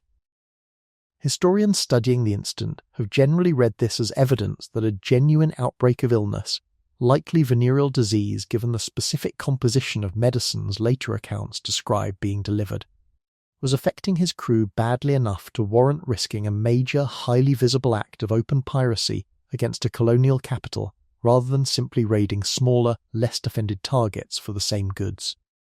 Here's the detail that undercuts the cartoon villain version of this story most directly. Once the medicine arrived, Teach released every hostage unharmed, took nothing else from the city, and sailed away, having accomplished his actual goal without a single documented casualty on either side, a remarkably restrained outcome for an act of piracy that in the retelling has been treated as one of the boldest and most fearsome exploits of his entire career. Alexander Spotswood's motivation for pursuing Teach so aggressively a few months later, and specifically for doing so outside his own colony's legal jurisdiction, is worth understanding as its own small drama, because it wasn't purely a matter of law enforcement. Spotswood, Virginia's lieutenant governor, was engaged in an ongoing political rivalry with North Carolina's governor Charles Eden, and rumours that Eden was personally profiting from Teach's continued presence at Ocracoke, rumours that later investigation lent at least some credibility to, given evidence that Eden's own secretary had purchased goods directly from Teach's plundered cargo, gave Spotswood both a genuine security concern and a convenient opportunity to embarrass a rival governor simultaneously. Spotswood personally funded a substantial reward, £100 sterling for Teach's capture dead or alive, an enormous sum for the era, with smaller graduated bounties set for the capture of his officers and crew, all paid out of Spotswood's own pocket rather than the Virginia colony's treasury, since his authority to act against a pirate anchored in a different colony entirely was legally shaky at best. That personal financial stake is why Maynard's official report and the subsequent handling of Teach's severed head, displayed, ultimately, on a pole near the mouth of the Hampton River in Virginia as gruesome proof of the kill, mattered so much to Spotswood specifically, without visible, undeniable evidence. His legally questionable cross-border operation and its considerable expense would have been much harder to justify to critics back in London. The central conflict of Teach's story, though, wasn't with the Royal Navy at first. It was, strangely, with his own success. Shortly after the Charleston blockade, in June 1718, Queen Anne's Revenge ran aground and was lost at Beaufort Inlet, North Carolina, an event some historians have argued Teach may have engineered deliberately in order to strand and abandon a large portion of his crew and keep a disproportionate share of accumulated plunder for a smaller inner circle, though this remains disputed rather than confirmed. Whatever the truth of it, Teach accepted a royal pardon shortly afterward from North Carolina's own governor, Charles Eden, and appeared, for a brief stretch that summer and fall of 1718, to be settling into a quieter life in the small settlement of Bath, North Carolina. A detail that surprises people who only know the legend, because the historical Blackbeard genuinely tried, at least for a few months, to go straight. It didn't last, and here's where the escalation toward his final battle picks back up. By autumn 1718, Teach was back to raiding, and rumours reached Virginia's Lieutenant Governor Spotswood, operating outside his own colony's jurisdiction, since North Carolina fell under a different governor entirely. A legal overreach Spotswood pursued anyway, that Teach was using Ocracoke Inlet as a safe harbour, possibly with the quiet complicity of North Carolina's own governor, who some suspected of taking a cut of Teach's plunder in exchange for looking the other way. Spotswood dispatched 2 small Royal Navy sloops under Lieutenant Robert Maynard, deliberately choosing shallow draft vessels capable of navigating the tricky, sandbar-choked waters around Ocracoke that had kept larger naval ships away from the area until then. The climax of this story deserves the same treatment tonight's format calls for elsewhere, a specific, sourced, dramatic moment rather than a general summary, because the documented details of the battle itself are unusually vivid for a Golden Age piracy event. On the morning of November 22nd, Maynard's 2 sloops approached Teach's much smaller remaining vessel in the shallow inlet. Teach, by most accounts, had been drinking heavily through the previous night with a small group of remaining crew and possibly some local associates, and was caught with a crew reduced to perhaps 20 or fewer men against Maynard's larger boarding force. The initial exchange of cannon and musket fire was brutal on both sides. Maynard's own account, submitted afterward in his official report, describes losing a significant number of his own men in the opening exchange. But Teach made a critical tactical misjudgment, believing Maynard's ship more heavily damaged and undermanned than it actually was, and led a boarding party directly onto Maynard's deck, where Maynard had deliberately kept a portion of his men concealed below, waiting. What followed was hand-to-hand combat at close quarters, and the surviving accounts of Teach's final moments, filtered again through Johnson's disputed history but broadly consistent with Maynard's own more sober official report, describe a man who did not go down easily. Maynard himself reportedly exchanged pistol fire directly with Teach, wounding him before the two engaged with swords. Maynard's blade reportedly snapping against Teach's, at which point Teach nearly finished him before other crewmen intervened. The specific tally of wounds Teach ultimately sustained, the 20 cuts, the 5 gunshots, comes from Johnson's account and should be read with appropriate skepticism as to its precision. But the basic outcome is not disputed by any source. Edward Teach died on that deck, and Maynard, following a grim but historically well-documented practice, used to prove a notorious pirate's death and collect. A bounty had Teach's severed head hung from the bowsprit of his ship for the return voyage. Here's the detail that turns Blackbeard's death from a historical footnote into the seed of a genuine ghost ship tradition along the North Carolina coast, and it's worth being honest about what's documented versus what grew up afterward. Teach's body, according to local folklore collected by later historians and folklorists working the Outer Banks, disputed legend, not primary source fact, and framed that way deliberately, was reportedly thrown overboard into the waters near what's now called Teach's Hole, and local stories that developed in the decades and centuries afterward describe his headless body swimming several times around the ship before finally sinking, as though searching for the head Maynard had taken.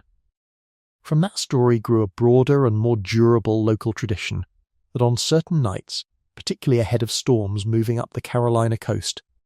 fishermen and sailors working the waters near Ocracoke reported strange lights near Teach's Hole, sometimes described as a ghostly glow low over the water, sometimes as the silhouette of a small ship where none should be anchored. This tradition is folklore, collected well after the fact, without contemporary 18th century documentation behind the specific sightings, but its persistence into relatively modern accounts, still occasionally reported by Ocracoke locals into the 20th century, makes it one of the most durable pieces of pirate-specific ghost ship lore anywhere in North America, distinct from and independent of the older Flying Dutchman tradition that had crossed the Atlantic decades earlier.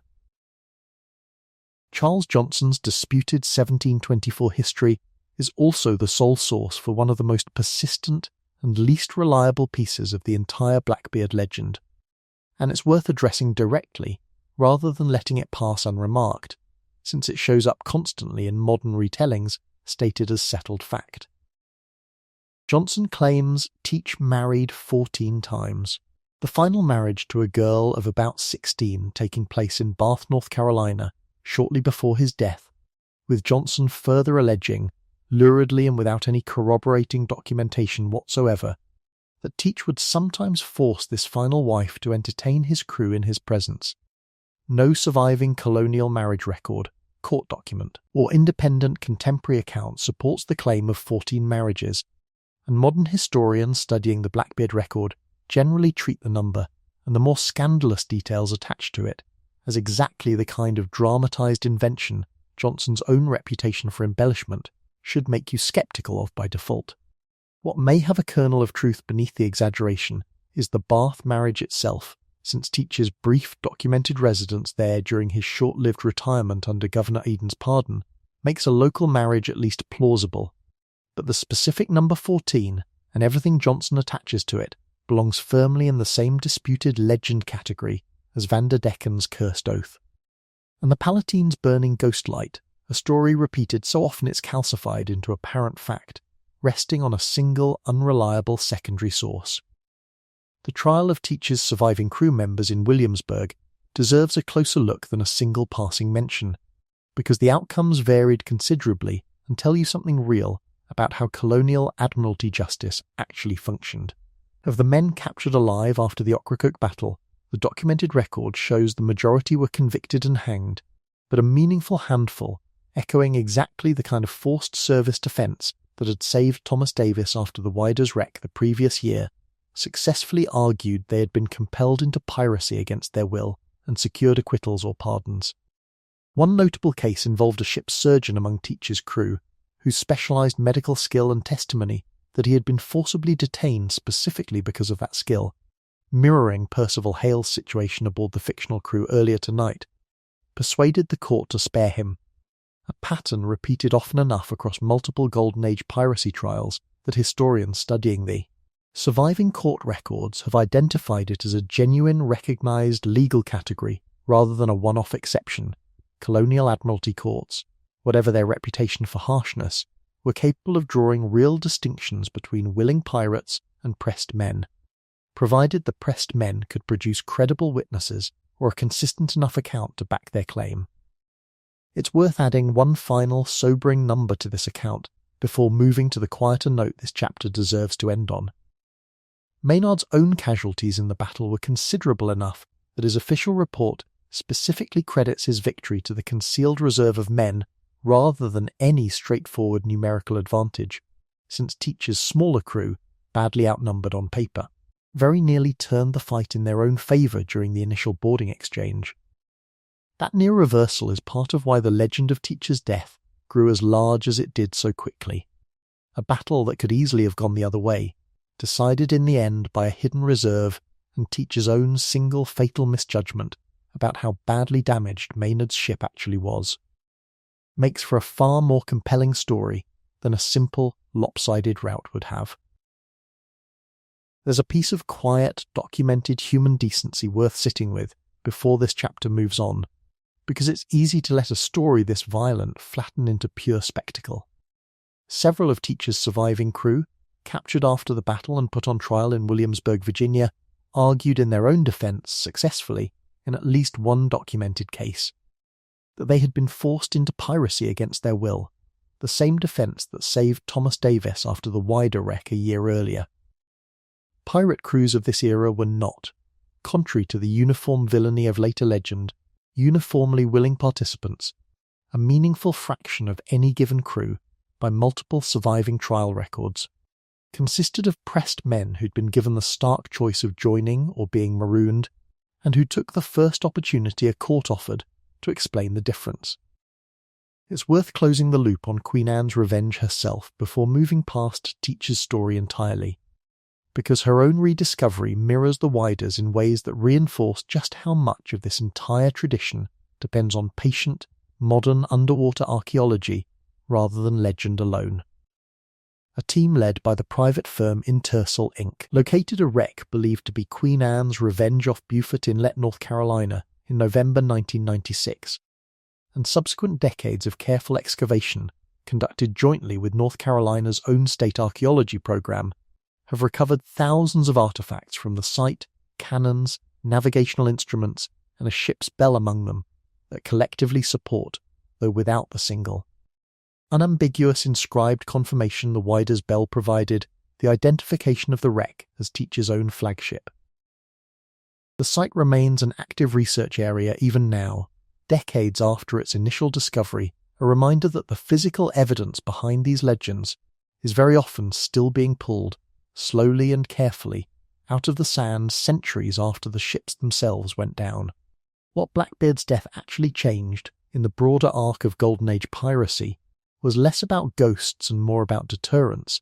His head on Maynard's bowsprit was, quite deliberately, a piece of psychological warfare aimed at every other pirate crew still operating along the American coast. A message that the era of easy pardons and quiet colonial complicity was closing fast. But the ghostlight stories that grew up around Teacher's Hole in the years afterward tell you something equally important about how coastal communities processed that violence.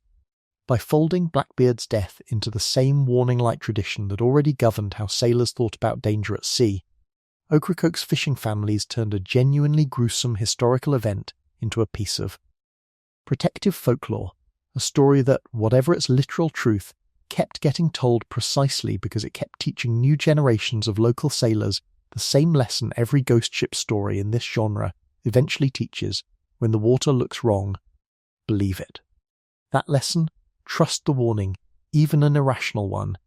because the alternative is worse, depended entirely on a pirate crew actually being organised enough, and calm enough under a superstitious captain or a panicked one, to act on a warning collectively rather than descend into chaos. And that brings us to the part of pirate life that almost never gets its due in the popular imagination.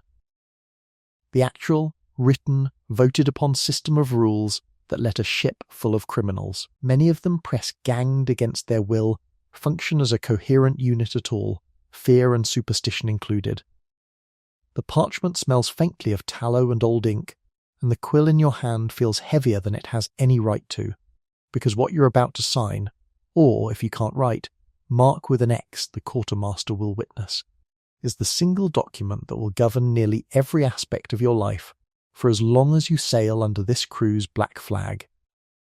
It's 1720. You've just been given the choice every newly captured or newly recruited sailor was given aboard a pirate vessel operating under proper articles, sign, and become a full and equal party to the ship's constitution, or don't, and be set ashore, or occasionally. If your skills were valuable enough, be compelled to serve anyway under a harsher, unequal arrangement. The parchment in front of you is the ship's articles, and the fact that a pirate crew bothered to write one down at all tells you something the popular image of lawless, chaotic piracy almost never captures. This was, underneath the black flag, one of the most rigorously self-governed workplaces on the entire ocean. The subversion here arrives the moment you actually start reading the terms, because they're stricter, more specific, and more egalitarian than almost anything a common sailor could expect aboard a legitimate Royal Navy or merchant vessel of the same era. Bartholomew Roberts' surviving articles, one of the best documented sets from the whole Golden Age, preserved through court testimony after his crew's eventual capture, specify that every man has a vote in matters of importance, equal right to fresh provisions and captured liquor, and, this is the detail that tends to surprise people most, a fixed compensation scale for injury, 800 pieces of 8, or the equivalent value in goods, for the loss of a leg or an arm, with lesser but still specific sums set for a lost eye or finger, paid out of the ship's common plunder before any shares were divided among the rest of the crew. A legitimate Royal Navy sailor of the same period, maimed in service, had no such guaranteed compensation at all, beyond whatever meagre pension a slow, uncertain bureaucracy might eventually grant him, if it granted anything. The escalation of what you're agreeing to keeps going, article by article, and it's worth walking through with real specificity, because the specificity is the entire point. Gambling for money is typically forbidden aboard, not out of any particular moral objection, but because Roberts and captains like him understood correctly. That debt and resentment among a heavily armed crew living in close quarters was a genuine threat to shipboard order. Lights and candles are typically required to be extinguished by 8 in the evening, with any man wanting to drink past that hour required to do so on the open deck rather than below. Again, a purely practical fire safety measure aboard a wooden ship packed with gunpowder. Striking another crew member aboard ship is frequently forbidden outright, disputes instead required to be settled ashore, by a formal duel with pistol or sword under the quartermaster's supervision. A rule that, strange as it sounds, functioned as genuine conflict de-escalation, cooling a fight down by forcing a delay and a witness. Structured resolution rather than an immediate brawl below decks. And crucially, any man who deserted his post or hid during battle could, under many crews' articles, be marooned, left on a deserted stretch of coast, with nothing but a pistol, a small amount of powder and shot, and, according to some surviving accounts, a bottle of water. A punishment less about cruelty for its own sake, and more about protecting the collective safety of a crew that depended entirely on every man holding his position under fire. Here's the thing worth understanding before you assume every pirate crew's articles looked identical to the ones in your hand, because they didn't, and the variation between different captains' rules tells you a great deal about the specific character of each crew. Bartholomew Roberts' articles, the best preserved set from the entire era thanks to surviving trial records,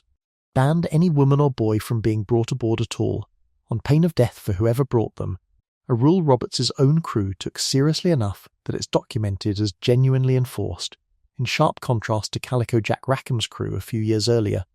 which openly carried Anne Bonny and Mary Read as full, fighting, voting members. John Phillips's articles, from a slightly later and smaller scale crew, included a distinct clause promising harsh punishment to any man caught stealing from a fellow crew member, reflecting, historians studying the document have suggested, a captain more worried about internal theft eroding trust than about external combat discipline. Compare that to the Wider's own likely internal rules, never formally preserved but reconstructed indirectly through survivor testimony, which by all accounts placed heavier emphasis on the equal, transparent division of plunder specifically because Bellamy's fleet was raiding at a scale and hauling in a volume of captured silver and gold. That made disputes over shares a far more urgent daily risk than disputes over almost anything else. In short, no two pirate crews' articles were quite the same document, because no two captains were governing quite the same set of pressures, resources, or personalities, and a smart quartermaster tailored the rules to the specific crew he actually had to manage rather than copying some universal pirate code that never really existed. It's worth being precise about exactly how limited a pirate captain's formal authority actually was under most of these articles, because it cuts directly against the popular image of a tyrannical captain ruling absolutely over a terrified crew. Under Roberts's articles and several comparable surviving sets, the captain's authority was explicitly restricted to two circumstances: directing the ship during an active chase of a prize vessel and commanding during battle itself, where split-second unified decision-making genuinely required one person's word to be final. Outside of those two situations, the captain held essentially the same single vote as any other crew member on matters of provisioning, destination, discipline, and the myriad daily decisions that actually filled most of a voyage, and could be, and regularly was, overruled by majority vote on anything from where to make next landfall to whether a captured prize's cargo was worth the risk of taking her at all. This is precisely why the vote that replaced Hornigold with Bellamy, and the vote 3 months before your own article signing that replaced a captain who'd mocked a strange light with one who'd taken it seriously, were both entirely normal, unremarkable events rather than the mutinous crises they'd have represented aboard any Royal Navy vessel of the same era, where a captain's word carried the full, unchallengeable weight of the crown behind it, and questioning it at all could mean the gallows. It's worth remembering, too, that the articles were a physical document as much as a set of principles, typically sworn upon with a hand on a hatchet or a Bible, depending on the crew's own preference, and in at least one surviving account, kept in a strongbox alongside the ship's most valuable plunder specifically, so no captain could later claim the crew's agreed rules had simply been lost or forgotten when it became inconvenient to honour them. The named character who matters most in this chapter is the quartermaster himself, and it's worth understanding just how much day-to-day power this elected position actually held, because it's routinely underplayed in popular pirate stories that fixate entirely on the captain. Aboard this ship, the role belongs to a man named Josiah Renner, elected roughly 8 months into your time aboard after the previous quartermaster was killed boarding a Portuguese merchantman. Renner's job in practice is almost the opposite of what you'd expect from a pirate officer. He's the crew's internal check on the captain's power, responsible for distributing plunder fairly according to the articles, adjudicating disputes, managing discipline for lesser offences without needing to escalate to the full crew vote, and, critically in battle, often taking direct command of boarding parties, since many pirate captains' authority under the articles was explicitly limited to chase and combat manoeuvring of the ship itself, with the quartermaster handling the actual fighting once ships came together. A bad quartermaster could make a crew miserable in ways a bad captain often couldn't, precisely because the quartermaster's hands were in every single day's practical business, not just the dramatic moments. Here's where superstition and governance collide directly, in a way that shows you how these two threads of tonight's story were never actually separate at all. 3 months before you signed these articles, this same ship had gone through a captain's vote, a real, procedurally normal event, just as it had been for Hornigold's crew losing him to Bellamy, and the deciding factor, according to what Renner tells you over a shared ration of rum one evening, wasn't a disagreement over tactics or plunder splits at all. It was a strange light spotted off the bow 3 nights running during a difficult storm-plagued crossing, which the previous captain dismissed outright as foolish talk unworthy of response, while his rival for the post, the man who eventually won the vote, took it seriously enough to shorten sail and alter course slightly each time it appeared. When the crossing was completed without incident, the crew's collective read on the two men's judgment shifted permanently, and at the next port, the vote went decisively against the captain who'd mocked their fear. Whether the light itself meant anything at all is, once again, impossible to say with any certainty, but the vote that followed it was entirely, procedurally real. Decided by exactly the kind of democratic mechanism that made pirate crews, for all their violence, function as genuine self-governing communities rather than simple dictatorships. It's worth noting too how the articles handled the single most consequential vote any crew ever faced, because it wasn't the captain's election at all, it was the recurring, genuinely existential question of whether to accept a colonial governor's offered pardon and quit the trade entirely, an offer that came and went repeatedly across the Golden Age as various colonies attempted to entice pirates back into legitimate life. This vote split crews more bitterly than almost any other decision documented in the era. Hornigold's own crew's rejection of his eventual retirement being only the most famous example, since a pardon meant genuine safety for men who'd otherwise face the gallows if captured,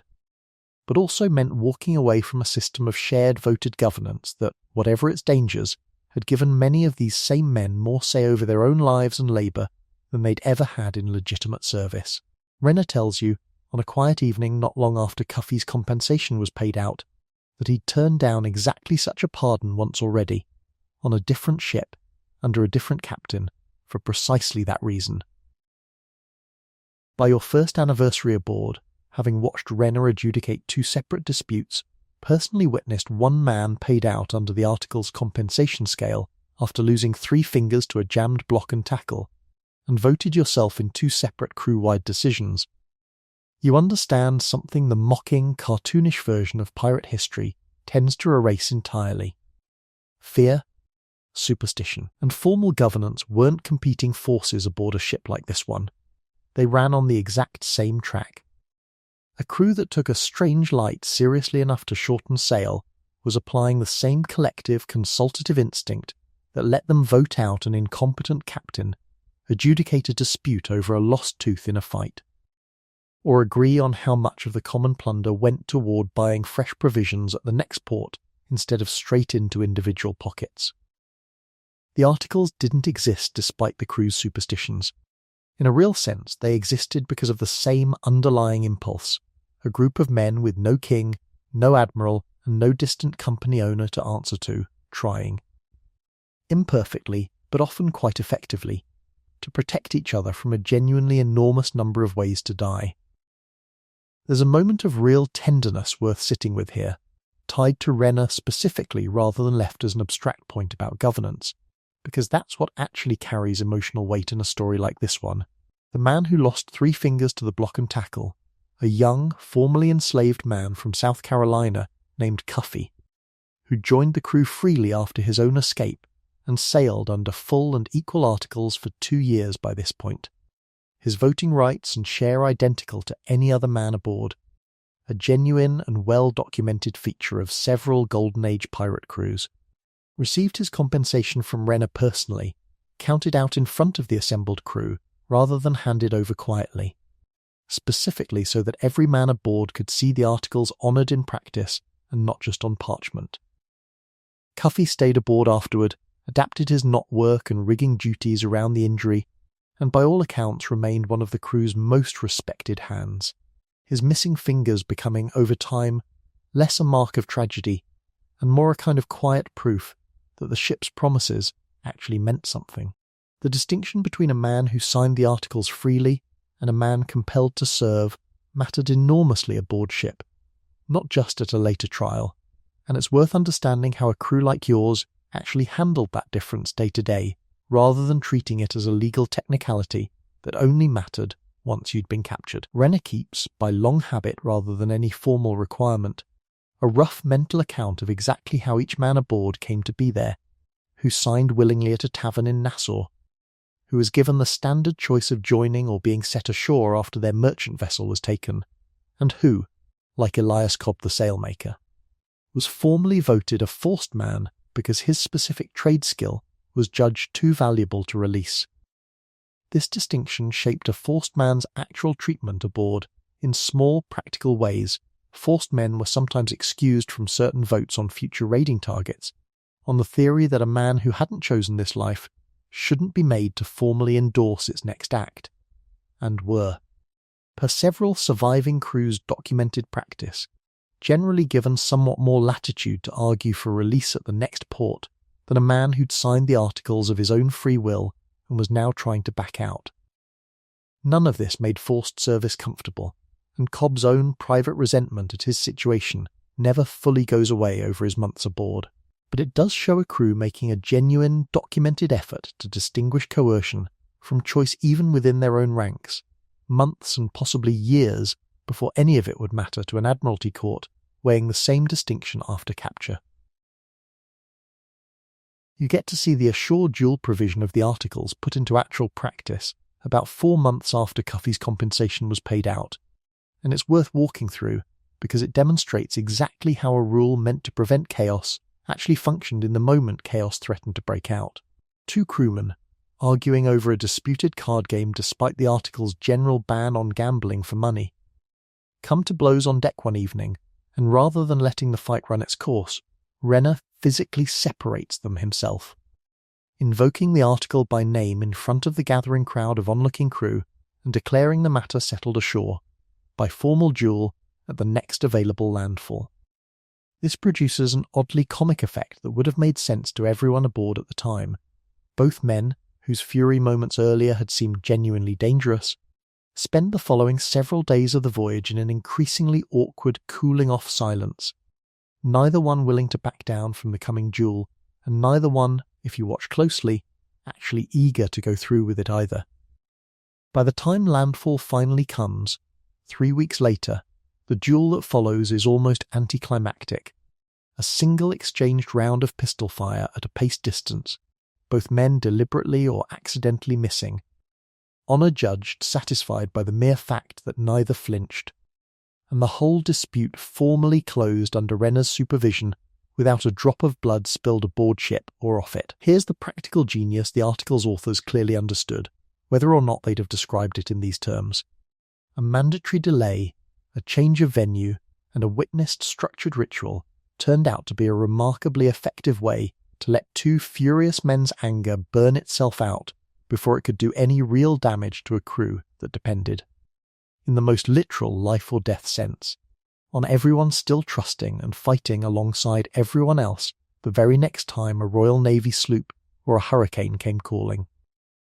One last piece of the articles is worth walking through before this chapter closes, because it's the one that most directly undercuts the image of a pirate ship as a place of constant casual cruelty toward its own men, and it concerns something as ordinary as food. Under Roberts's articles and several comparable surviving sets, every man aboard, from the captain down to the newest forced recruit, was entitled to an equal share of whatever fresh provisions and captured liquor the crew came into, a genuinely levelling rule aboard a Royal Navy or merchant vessel of the same era, where officers routinely ate significantly better than the common hands serving. Under them, sometimes dining on fresh meat and wine while the crew below made do with weevil-infested biscuit and brackish water. Aboard your own ship, this plays out in a small, specific, almost domestic scene worth picturing directly. When a captured prize yields a store of fresh oranges, a genuine luxury on a long voyage and a real, if unrecognised, defence against the scurvy that killed far more sailors across the era than combat ever did, Renner personally oversees their division into equal portions, captain included. Rather than letting the officers claim the best of it first, the way custom aboard almost any other kind of ship of the period would have allowed without question. In short, what tonight's journey through pirate governance actually shows you is this. The ghost lights, the phantom ships, the whistled-up winds and the unlucky bananas, all of it existed inside a floating society that had, remarkably, also built one of the more genuinely fair labour structures of its entire century, purely out of self-interest and necessity. Fear didn't undermine that structure. It was, in a strange way, one of the forces that built it. What that same fear looked like when it curdled into something darker, when a ghost light wasn't just a story that tightened a crew's discipline, but the origin point of a legend that outlived an entire community's memory of the disaster that spawned it, takes us north,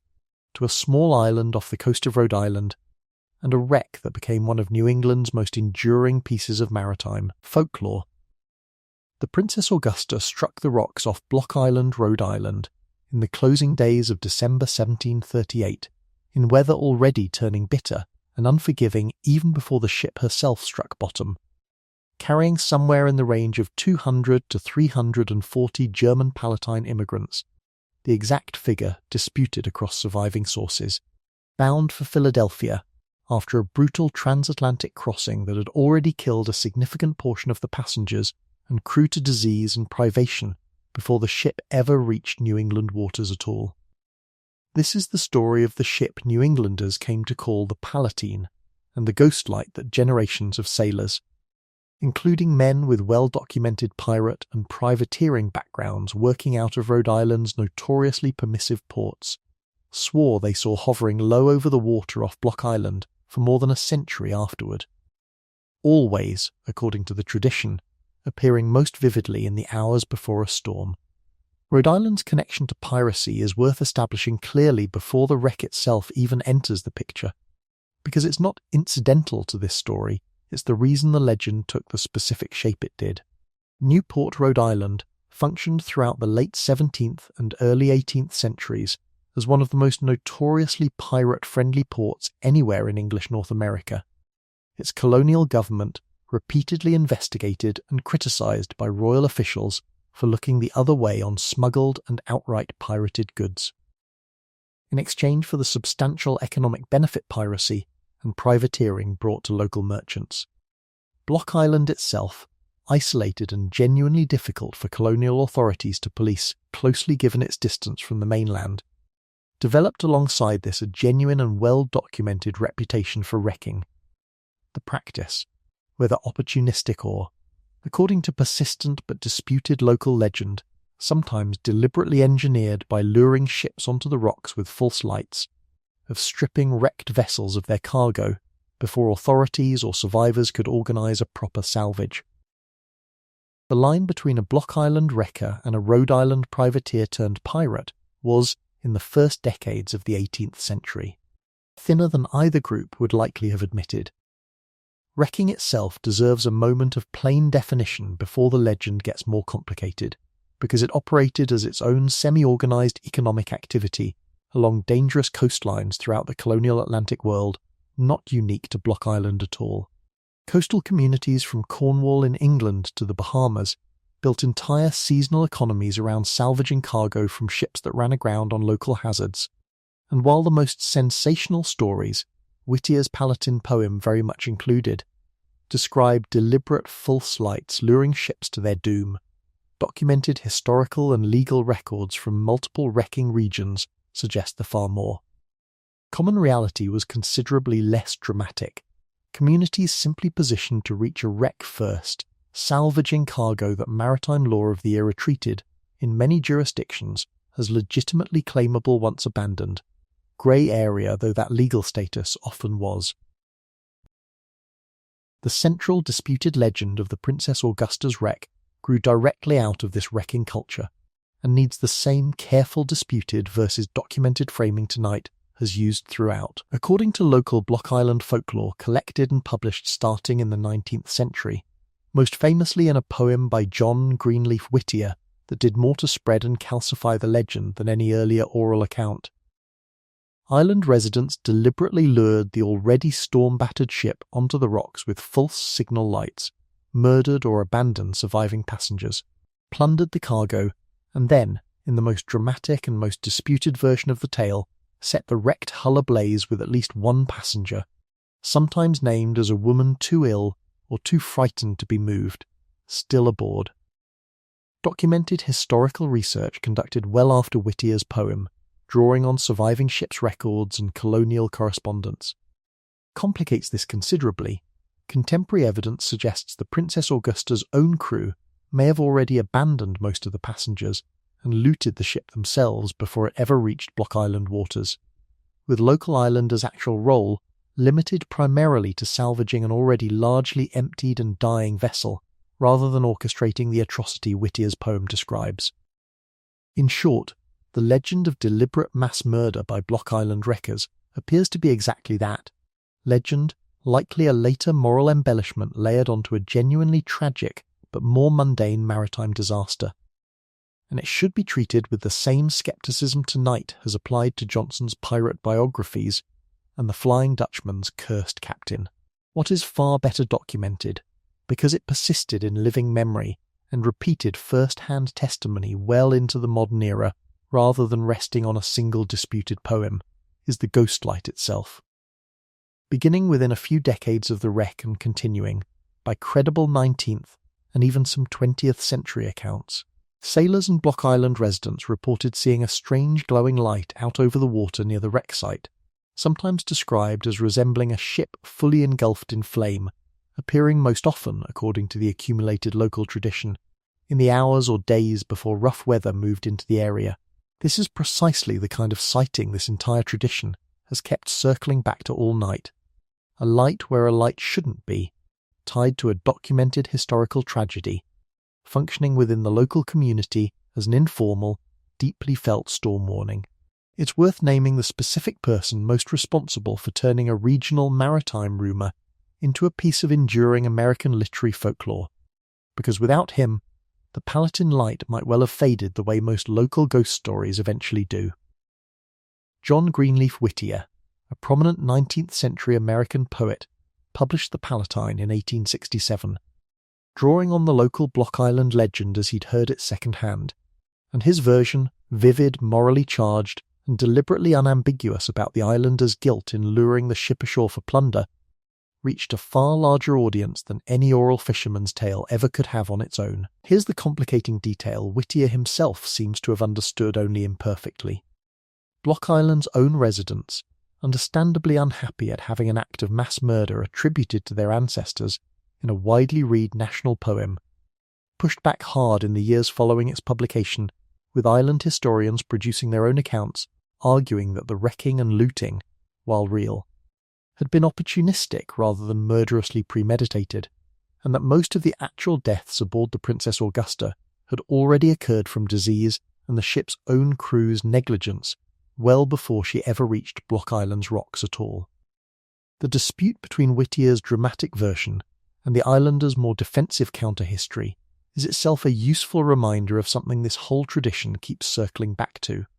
A story doesn't need to be entirely accurate to become entirely durable, and the version that survives in popular memory is very often the version told by whoever had the better platform, not necessarily the version closest to what actually happened. It's worth pausing on who the Princess Augusta's passengers actually were before the wreck itself, because the popular version of this legend tends to treat them as an anonymous mass of victims rather than a specific, documented group of people fleeing a specific, documented crisis. The Palatines were emigrants from the Rhineland-Palatinate region of what's now southwestern Germany, a region devastated across the late 17th and early 18th centuries by repeated French invasions during the 9 Years' War and the War of the Spanish Succession, compounded by brutally harsh winters and famine that together drove tens of thousands of Palatine families to abandon their homes entirely. A first major wave had already reached England in 1709, so large and so sudden that it strained London's ability to house and feed the refugees, with the British government eventually resettling many in the American colonies, including a substantial community that had already established itself in New York's Hudson Valley by the time the Princess Augusta set sail decades later, carrying a later wave of the same ongoing migration toward Pennsylvania. Drawn by that colony's reputation for religious tolerance and available farmland. In short, the people aboard that ship weren't anonymous cargo. They were part of one of the larger organised refugee migrations of the entire 18th century, fleeing war and famine for the promise of land they could actually keep, which makes whatever happened to them off Block Island's rocks a considerably heavier tragedy than a simple shipwreck statistic, and likely part of why the story took such deep, guilty root in New England memory in the first place. The ship's own crew and captain fared little better in the documented record than the passengers did, and their fate complicates the simple villains and victims version of the story further still. Historical research into the Princess Augusta's actual voyage suggests that disease, likely typhus given the cramped, unsanitary conditions typical of transatlantic emigrant crossings of the era, had already killed a substantial number of both passengers and crew, including, by some accounts, the ship's original captain, well before the vessel ever approached the New England coast at all, leaving a smaller, exhausted and increasingly desperate remaining crew to somehow bring a dying ship the rest of the way. Across the Atlantic alone, this context is precisely what later historical researchers pointed to when questioning Whittier's dramatic account of deliberate island murder, a ship already devastated by disease, undermanned, and struggling into an unfamiliar and treacherous coastline in December weather had more than enough ways to end in tragedy without requiring premeditated malice from anyone ashore at all. That doesn't erase whatever opportunistic looting genuinely did occur once the wreck came within reach of Block Island's shore. The practice was too well documented across the region to dismiss outright, but it does suggest the full truth sits somewhere considerably messier and sadder than either the poem's clean villainy or the islanders' clean self-defence, which is, if you've been paying attention tonight, exactly where most of these stories actually end up once you dig past the version that survived. It's worth noting too that Block Island wasn't unique in New England for developing this kind of localised maritime tradition around a specific documented tragedy, nearly every dangerous stretch of the Atlantic seaboard. From the Maine coast down through the Carolinas, accumulated at least one comparable story over the colonial and early national periods, each one shaped by whatever specific disaster and whatever specific local culture happened to produce it. Rhode Island's piracy connections go considerably deeper than Newport's general reputation for looking the other way, and one specific name threads directly through both the colony's piracy history and its comfort with wrecking culture. Thomas Chew, one of the earliest and most successful pirate round captains mentioned earlier tonight, was himself a Newport resident, sailing out of Rhode Island under a privateering commission before turning to outright piracy on the same 1690s voyage that made Henry Every famous, and returning to Newport afterward to live openly and comfortably on his plundered wealth, welcomed by a colonial community that asked remarkably few questions about where his fortune had actually come from. Chew died in 1695 during a second Red Sea raiding voyage, reportedly disemboweled by cannon fire in the same engagement that made his final moments a favourite grim detail in later pirate folklore. But the pattern he set, a Rhode Island community fully willing to absorb a pirate's wealth back into respectable local life without much scrutiny,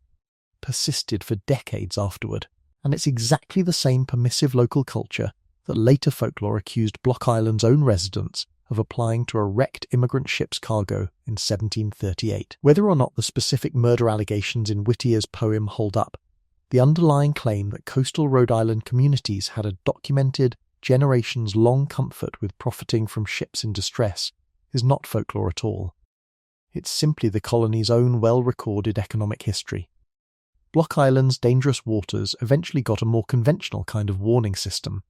and understanding when it arrived helps explain just how long the ghost light had to do the job entirely on its own. The island's first lighthouse wasn't constructed until 1829, nearly a full century after the Princess Augusta wrecked, and even that structure proved inadequate to the coastline's genuine hazards, requiring a second, more substantial lighthouse at Southeast Point in 1875, built specifically because ship losses in the surrounding waters had continued at a rate the first light simply couldn't prevent. For roughly 90 years between the wreck and that first lighthouse, the Palatine Light, whatever its true physical cause, was, in a very real sense, the only warning system Block Island's waters had at all, which goes a long way toward explaining why a community of sailors and fishermen kept the tradition alive with such genuine seriousness for so long, rather than treating it as mere campfire entertainment. Nor was the Palatine Light unique in New England as this kind of informally adopted hazard warning further north along the Maine coast. Sailors of the same general era maintained their own broadly similar traditions around other treacherous stretches of water, each community, independently and without much cross-communication, arriving at strikingly similar folk solutions to the same underlying problem of navigating a genuinely dangerous coastline with nothing but inherited memory and an unverifiable light on the horizon to guide. Them. There's a specific irony worth naming before moving into the science of the light itself, because it circles right back to the same wrecking economy that likely shaped whatever really happened to the Princess Augusta's cargo. A community capable of profiting from a ship's misfortune was also, necessarily, a community of genuinely skilled, experienced watermen who understood their local coastline's hazards better than almost anyone else alive, which means the very expertise that let Block Island's residents salvage a wreck efficiently was the same expertise that made their eventual folk tradition about warning lights worth taking seriously in the first place. Here's where the natural explanation actually adds to the story rather than deflating it, and it's worth spending real time on it rather than treating it as a dismissive footnote, because understanding the mechanism is part of what makes this legend so durable. Block Island sits at a genuinely unusual meeting point of ocean currents and atmospheric conditions, and several natural phenomena documented by mariners across multiple eras converge there with unusual frequency: phosphorescent bioluminescence in disturbed water, caused by microscopic marine organisms that glow when agitated by waves or a ship's wake, capable of producing an eerie, moving glow on the water's surface with no obvious source, low-lying fog banks refracting and distorting distant lights, including the very real lighthouse and lightship beacons that were eventually stationed in the area specifically because the waters around Block Island were so treacherous, and the same kind of atmospheric electrical discharge, St. Elmo's fire, that likely explained the Bacante sighting a century and a half later on the opposite side of the world. None of these phenomena require a burning ghost ship to explain what generations of sober-experienced sailors reported seeing, but none of them fully explains away the emotional and practical function the legend served either, because a phosphorescent glow that happened to appear most often during the unsettled, choppy sea conditions that also tend to precede a change in weather would, purely by natural coincidence, correlate reasonably well with an approaching storm, meaning the Palatine Light may have functioned as a genuinely useful, if scientifically misattributed, weather warning for exactly the same reason Bishop the Cat did 3 chapters ago. Not because it was supernatural, but because the underlying natural trigger and the coming storm shared a common cause. Within a year of the wreck, according to the earliest layers of the local tradition, Block Island's own fishing and privateering community, men whose own trade routinely blurred into piracy and smuggling, given Rhode Island's documented reputation, had already begun treating sightings of the light with the same seriousness sailors elsewhere gave a strange sail or an unlucky bird. And here the story circles back, quietly, to exactly the same theme every chapter tonight has returned to from a slightly different angle, whether the light was phosphorescence, fog-distorted lantern glow, St. Elmo's fire, or, as island tradition insisted for generations, the Princess Augusta herself still burning a century after her actual wreck, the practical effect on the people who watched for it was identical. A community that took the warning seriously prepared for weather a little earlier than one that didn't, and in a region where sudden nor'easters had already claimed the wider, several other lesser-known wrecks along the same general stretch of New England coast, and would go on claiming ships for another 2 centuries. That small margin of extra preparation time mattered enormously, however unscientific its origin. Block Island itself still carries the memory in small, everyday ways that outlast any single retelling of the poem or the legend, and it's worth noting how ordinary that memory-keeping actually looks today. Local historical societies on the island maintain records and displays relating to the wreck and its folklore, and island place names and local tradition continue to reference the Palatine story generations after Whittier's poem first spread it nationally. The way a genuinely embedded piece of community memory tends to persist quietly in the landscape itself long after the original controversy over its accuracy has faded from anyone's active concern. Fishing families working those same waters today, using GPS and marine radio rather than a nervous cat or a strange light, would likely tell you they've never personally seen anything unusual off Southeast Point. But most of them, if you ask, will also tell you the story anyway, unprompted. The same way Cousin Amos told it in that dockside tavern 250 years ago. Because a good story about your own dangerous, beautiful home water doesn't actually need a ghost to justify being kept alive. The wonder in this particular story, and it deserves to be named plainly rather than left implicit, is this: an event that may have involved genuine, documented human cruelty, colonial-era wrecking culture, a dying ship's own crew abandoning helpless passengers, a community's willingness to profit from tragedy rather than prevent it, got transformed, over a century of retelling, into a protective folk tradition that likely saved lives it had no scientific business saving. That's not a clean, comfortable moral. It's a genuinely strange and human one. The same coastal community capable of wrecking culture's worst instincts, also built, unintentionally, out of guilt or grief or simple pattern recognition passed down through families for generations. A warning system that outlived every person who remembered the actual disaster. What happened to this story after the age of piracy itself had ended? How the Palatine Light, the Flying Dutchman, and Blackbeard's teacher's whole legend all kept getting told, generation after generation, long after the last Golden Age pirate crew had voted its last article and signed its last man aboard, is where tonight's journey finally brings us home, back to the very ship where we started. You're standing in a dockside tavern in Newport, Rhode Island, sometime around 1760, decades after the last of the Golden Age pirate captains has been hanged, pardoned, or quietly retired, and the smell here is entirely different from the salt and tar smell of open water tallow candle smoke. Spilled ale gone sour into the floorboards, and the damp wool of a dozen men's coats drying too close to a low fire. The fire itself is worth noticing for a moment, because it's doing exactly the same quiet work in this room that Bishop the Cat's restlessness did aboard ship a few chapters back, a small, steady, half-noticed presence that everyone in the room has learned, without ever discussing it directly, to read for information about the night outside, its colour and its draw telling a practised eye something about the weather building beyond the shuttered windows long before anyone bothers to step out and check. There's something worth naming about the setting itself before Amos even opens his mouth, because a tavern like this one was doing real,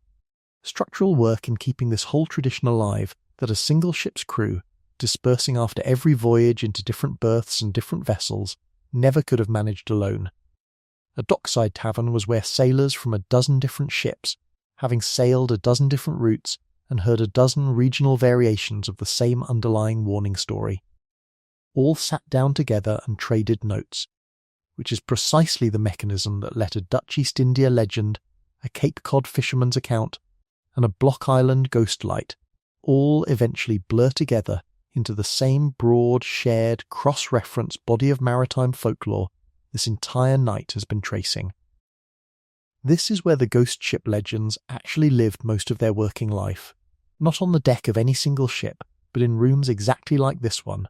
told and retold by old sailors to younger ones over the course of a single evening's drinking, and it's worth walking through that process of transmission the same careful, step-by-step way tonight has walked through a hurricane forming or a set of pirate articles being signed.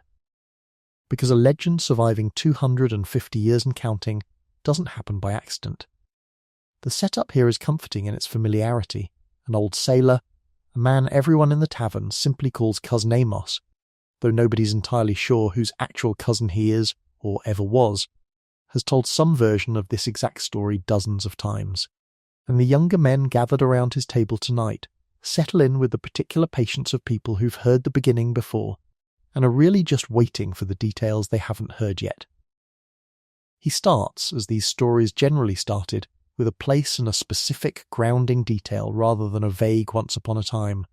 The light off Block Island, he says.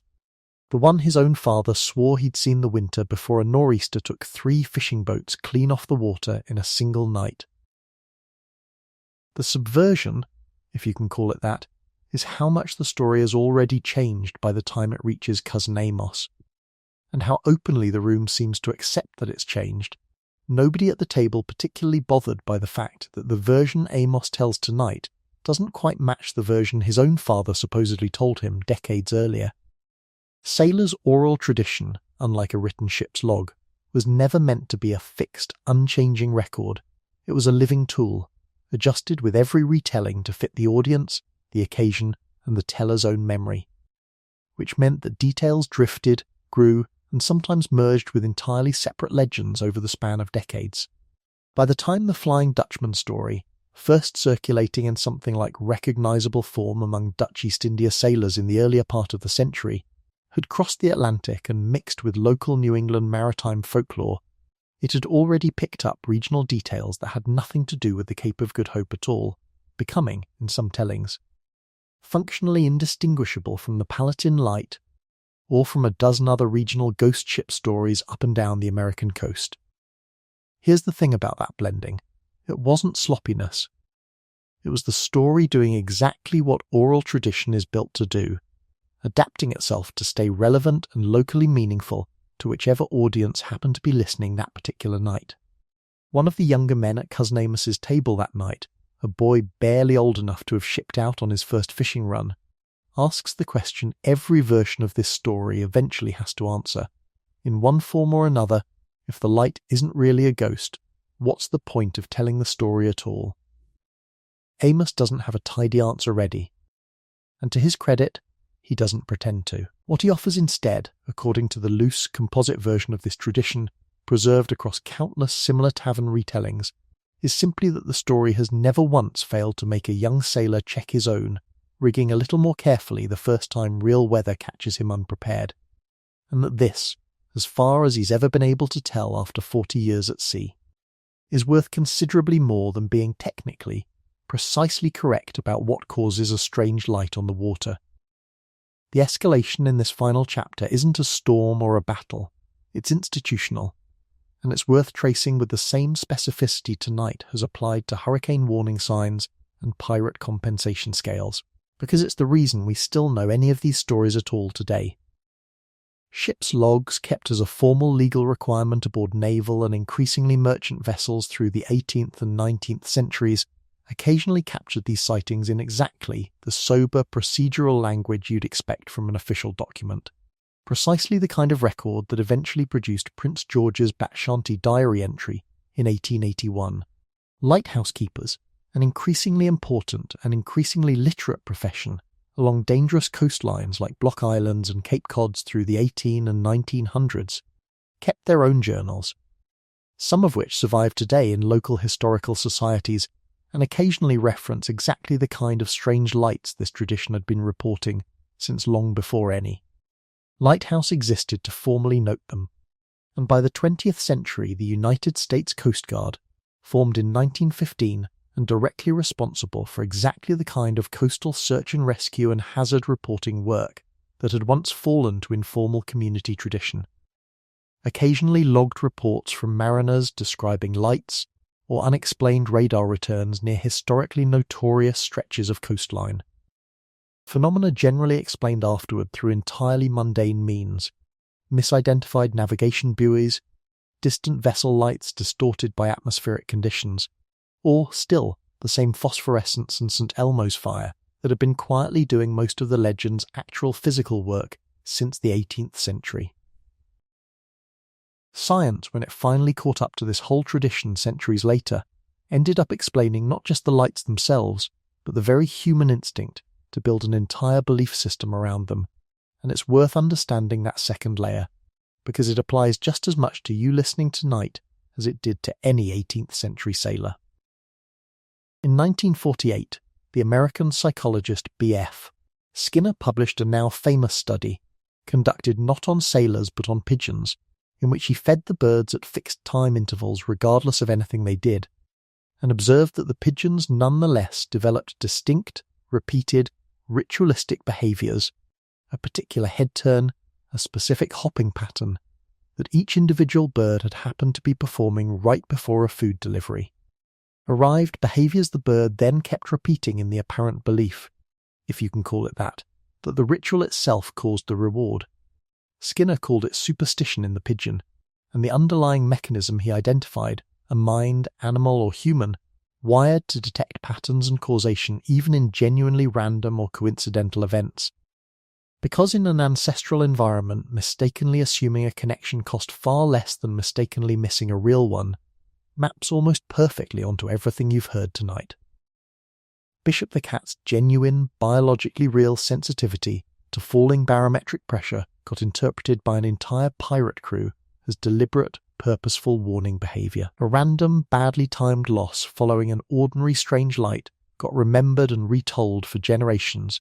while the many, far more numerous strange lights that preceded nothing at all simply got forgotten. Because forgotten near misses don't make for good tavern stories the way one dramatic confirmed disaster does. That selective memory helps explain a pattern worth naming directly, because it shows up in essentially every maritime ghost story that survived into the modern record, not just the ones tonight has covered. The 18th century alone produced dozens of regional ghost ship traditions along the European and American coastlines, most of them now almost entirely forgotten outside specialist maritime folklore collections. And the handful that did survive into wide popular memory, the Flying Dutchman, the Palatine Light, and a handful of others including the English Lady Lovibond, a merchant vessel local Kent folklore holds, was deliberately wrecked on the Goodwin Sands in 1748 by a jealous first mate, and which is said, in a tradition with no verified contemporary documentation behind it, to reappear off that same stretch of coast every 50 years, share a specific structural feature that likely explains their unusual staying power. Each one attached itself to a genuinely real, genuinely documented maritime disaster with real named victims, giving the supernatural element a solid factual anchor to cling to, rather than floating free as pure invention the way most forgotten sea stories eventually did. A ghost story with no real wreck behind it fades. A ghost story wrapped around the Wider's real 140-plus dead, or the Princess Augusta's real Palatine immigrants, had something to hold on to that outlasted any single teller's memory. There's a genuine moment of tenderness worth landing here before this final chapter closes, and it belongs appropriately to Cousin Amos rather than to any of the younger men listening. The room has gone quiet by now, the way a tavern room does late enough into an evening's drinking that even the loudest men have run out of energy for anything but listening. And Amos, for once, isn't performing the story so much as simply telling it, plainly, to men young enough to still need it.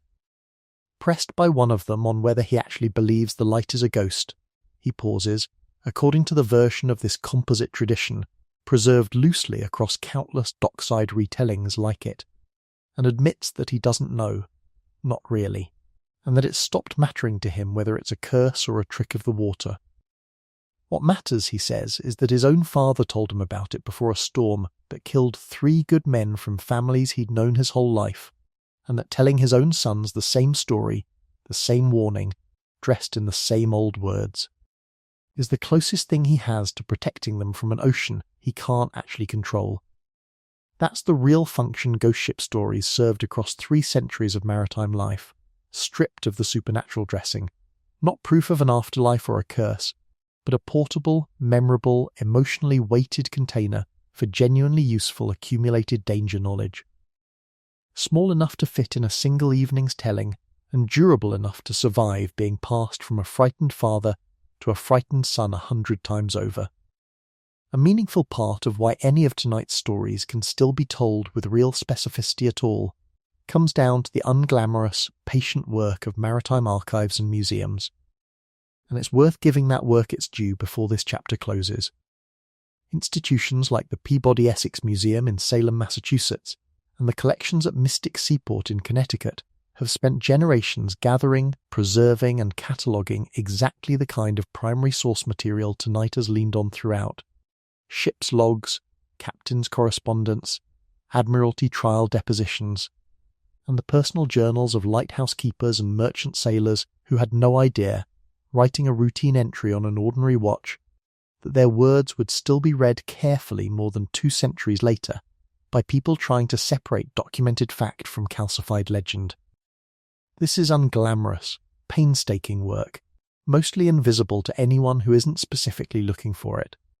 And it's the entire reason a modern retelling of the Bacanti sighting can cite an actual royal diary rather than repeating a vague rumour,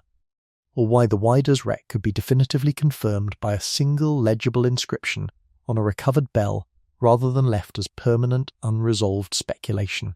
Every ghost story in this tradition that survived with any real documentary weight behind it did so because somebody at some point decided a sailor's ordinary logbook entry was worth keeping. Here's the last thing worth naming plainly before tonight's journey brings us back to where it started,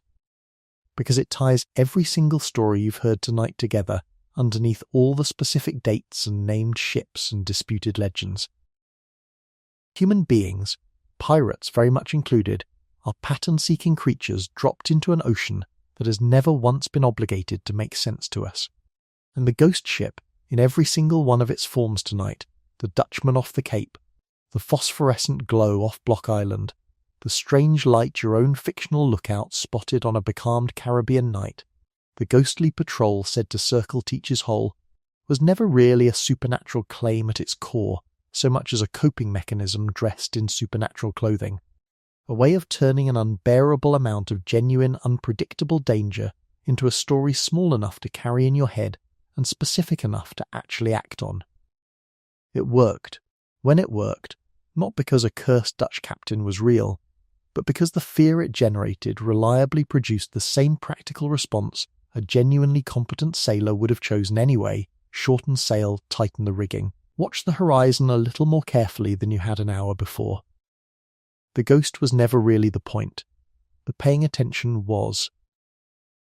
The tradition didn't stop evolving once wooden sailing ships gave way to steam and steel, either, and tracing it into the more recent record shows the same basic pattern holding up even once far better instruments existed to catch it in the act. The introduction of shipboard radar during the Second World War, adopted widely across merchant and naval fleets by the early 1940s, was expected by many at the time to finally put an end to phantom ship reporting altogether, since a radar operator could, in principle, distinguish a real hull from a trick of light or refraction, in a way no lookout's eye ever reliably could. It didn't, quite. Radar sets of the era were themselves prone to a documented phenomenon called anomalous propagation, in which unusual atmospheric temperature layering, the same basic family of effect behind Fata Morgana mirages off the Cape of Good Hope, could bend the radar's own signal and produce a false return, a ghost blip on the scope showing a vessel that wasn't actually there, or duplicating and displacing the position of a real distant ship until it appeared to be somewhere it wasn't. 20th century mariners, in other words, inherited a genuinely new and far more sophisticated set of instruments, and the ocean, with a kind of stubborn consistency, found new and equally sophisticated ways to keep occasionally lying to them anyway. By the time we reach the final honest accounting of this whole tradition, the scientific explanations sitting alongside the folklore rather than replacing it, here's what's actually true and verifiable, stated plainly rather than wrapped in more legend. St. Elmo's fire is a real, well-documented electrical discharge phenomenon, still occasionally observed and reported by modern sailors and pilots, that reliably gathers around pointed conductive objects, a ship's mast. An aircraft's wingtip, during exactly the kind of unstable, storm-charged atmospheric conditions this whole tradition has been circling for 8 straight chapters. Phosphorescent marine bioluminescence is real, documented, and still visible today in the right water conditions, off coastlines, including Block Islands. Fata Morgana and simpler forms of light refraction across cold water and warm air layers can and do distort and duplicate distant lights and even distant ships into genuinely uncanny, multiplied, hovering shapes, a phenomenon well documented in polar and cold current waters worldwide. None of these explanations required dismissing the sailors who reported these sightings as foolish or dishonest. They were, almost without exception, reporting real optical phenomena accurately, through the only interpretive framework their era had given them to make sense of it. Here's the last piece of the picture worth holding on to before we bring tonight's whole journey back around to where it started, because it's the detail that ties every single named person you've met tonight together across 3 centuries. Cousin Amos, Tibbs the Cooper, Josiah Renner the Quartermaster, Elias Cobb the Sailmaker, Percival Hale the Surgeon, and Cuffy. Counted out his compensation in front of the whole assembled crew, none of them are people history remembers by name in any surviving record, because they're composite figures built, carefully, from the documented patterns of real pirate crews rather than transcribed from any single deposition. Thomas Davis, John Julian, Samuel Bellamy, Edward Teach, and Prince George of Wales are real, and their specific documented fates are exactly as tonight described them. The invented figures exist for one purpose only, to put a face and a small human habit on the same anonymous ordinary sailors who made up the overwhelming majority of every pirate crew that ever put to sea. The men whose names mostly never survived any court record at all, but whose fear of a strange light on the water, and whose quiet, practical response to that fear was every bit as real as anything written down about their more famous captains. And that, in the end, is what connects a future king aboard the Bacchante in 1881 to a forced Welsh carpenter clinging to wreckage off Cape Cod in 1717, to a quartermaster paying out compensation to a formerly enslaved sailor's ruined hand, to an old man in a Newport Tavern 40 years after the last pirate flag came down. This is the story of a ghost ship that was never really one ship at all. It was a category, a warning system, a piece of accumulated human wisdom about a genuinely dangerous ocean, dressed in whatever supernatural clothing each generation and each coastline found most useful to hand down to the next. Pirates believed in it not because they were more superstitious than other sailors of their era, but because they, of all seafarers, had the least institutional safety net beneath them. No navy pension, no company insurance, no distant admiralty looking out for their survival, and had to build every single one of their own warning systems from scratch, out of cats and petrels and strange lights and a democratically voted set of articles, because nobody else was going to build one for them. Somewhere off the coast of Cape Cod tonight, the waters near Marconi Beach are, in all likelihood, entirely unremarkable, dark, cold and quiet. The same water Samuel Bellamy's Wider Galley went down into more than 300 years ago, 4.5 tons of silver and gold still occasionally yielding new finds to the archaeologists who've been recovering it, piece by careful piece, since 1984. Thomas Davis walked free from his trial and lived out an ordinary life. John Julian's fate stayed harder and quieter, the way it so often did for men in his position. Elias Cobb kept his hand, and Bishop the Cat, somewhere in the accumulated memory of a fictional but historically grounded crew, kept his standing as the ship's unofficial, unpaid weather officer. Josiah Renner's articles and Cuffy's counted out compensation in front of the assembled crew remain some of the clearest surviving evidence that a floating society built by outlaws could still choose, deliberately and repeatedly, to treat its own people fairly. And somewhere off Ocracoke, Teachy's Hole still carries his name, whatever else may or may not glow over that water on a stormy night. None of these men had a lighthouse, none of them had a forecast. What they had was each other, a strange light on the horizon that scared them into checking their own rigging, and a set of rules they'd voted on themselves, in a world that had given them almost nothing else to hold on to. Prince George, a future king, stood on a Royal Navy deck a century and a half later and felt the exact same thing a forced carpenter felt watching a nor'easter build over Cape Cod, the small, universal, deeply human fear of something coming that you can't fully see yet. That fear crossed oceans and centuries because it never really needed a ghost to survive. It only needed people willing to pass the warning on. You're not standing watch tonight, you're not counting swells or listening for a shift in the wind. You're warm, in a room that isn't moving, with nothing coming for you out of the dark. The ghost ship, whatever it ever really was, has nothing to warn you about tonight. You're warm. You're safe. Tonight, that's enough.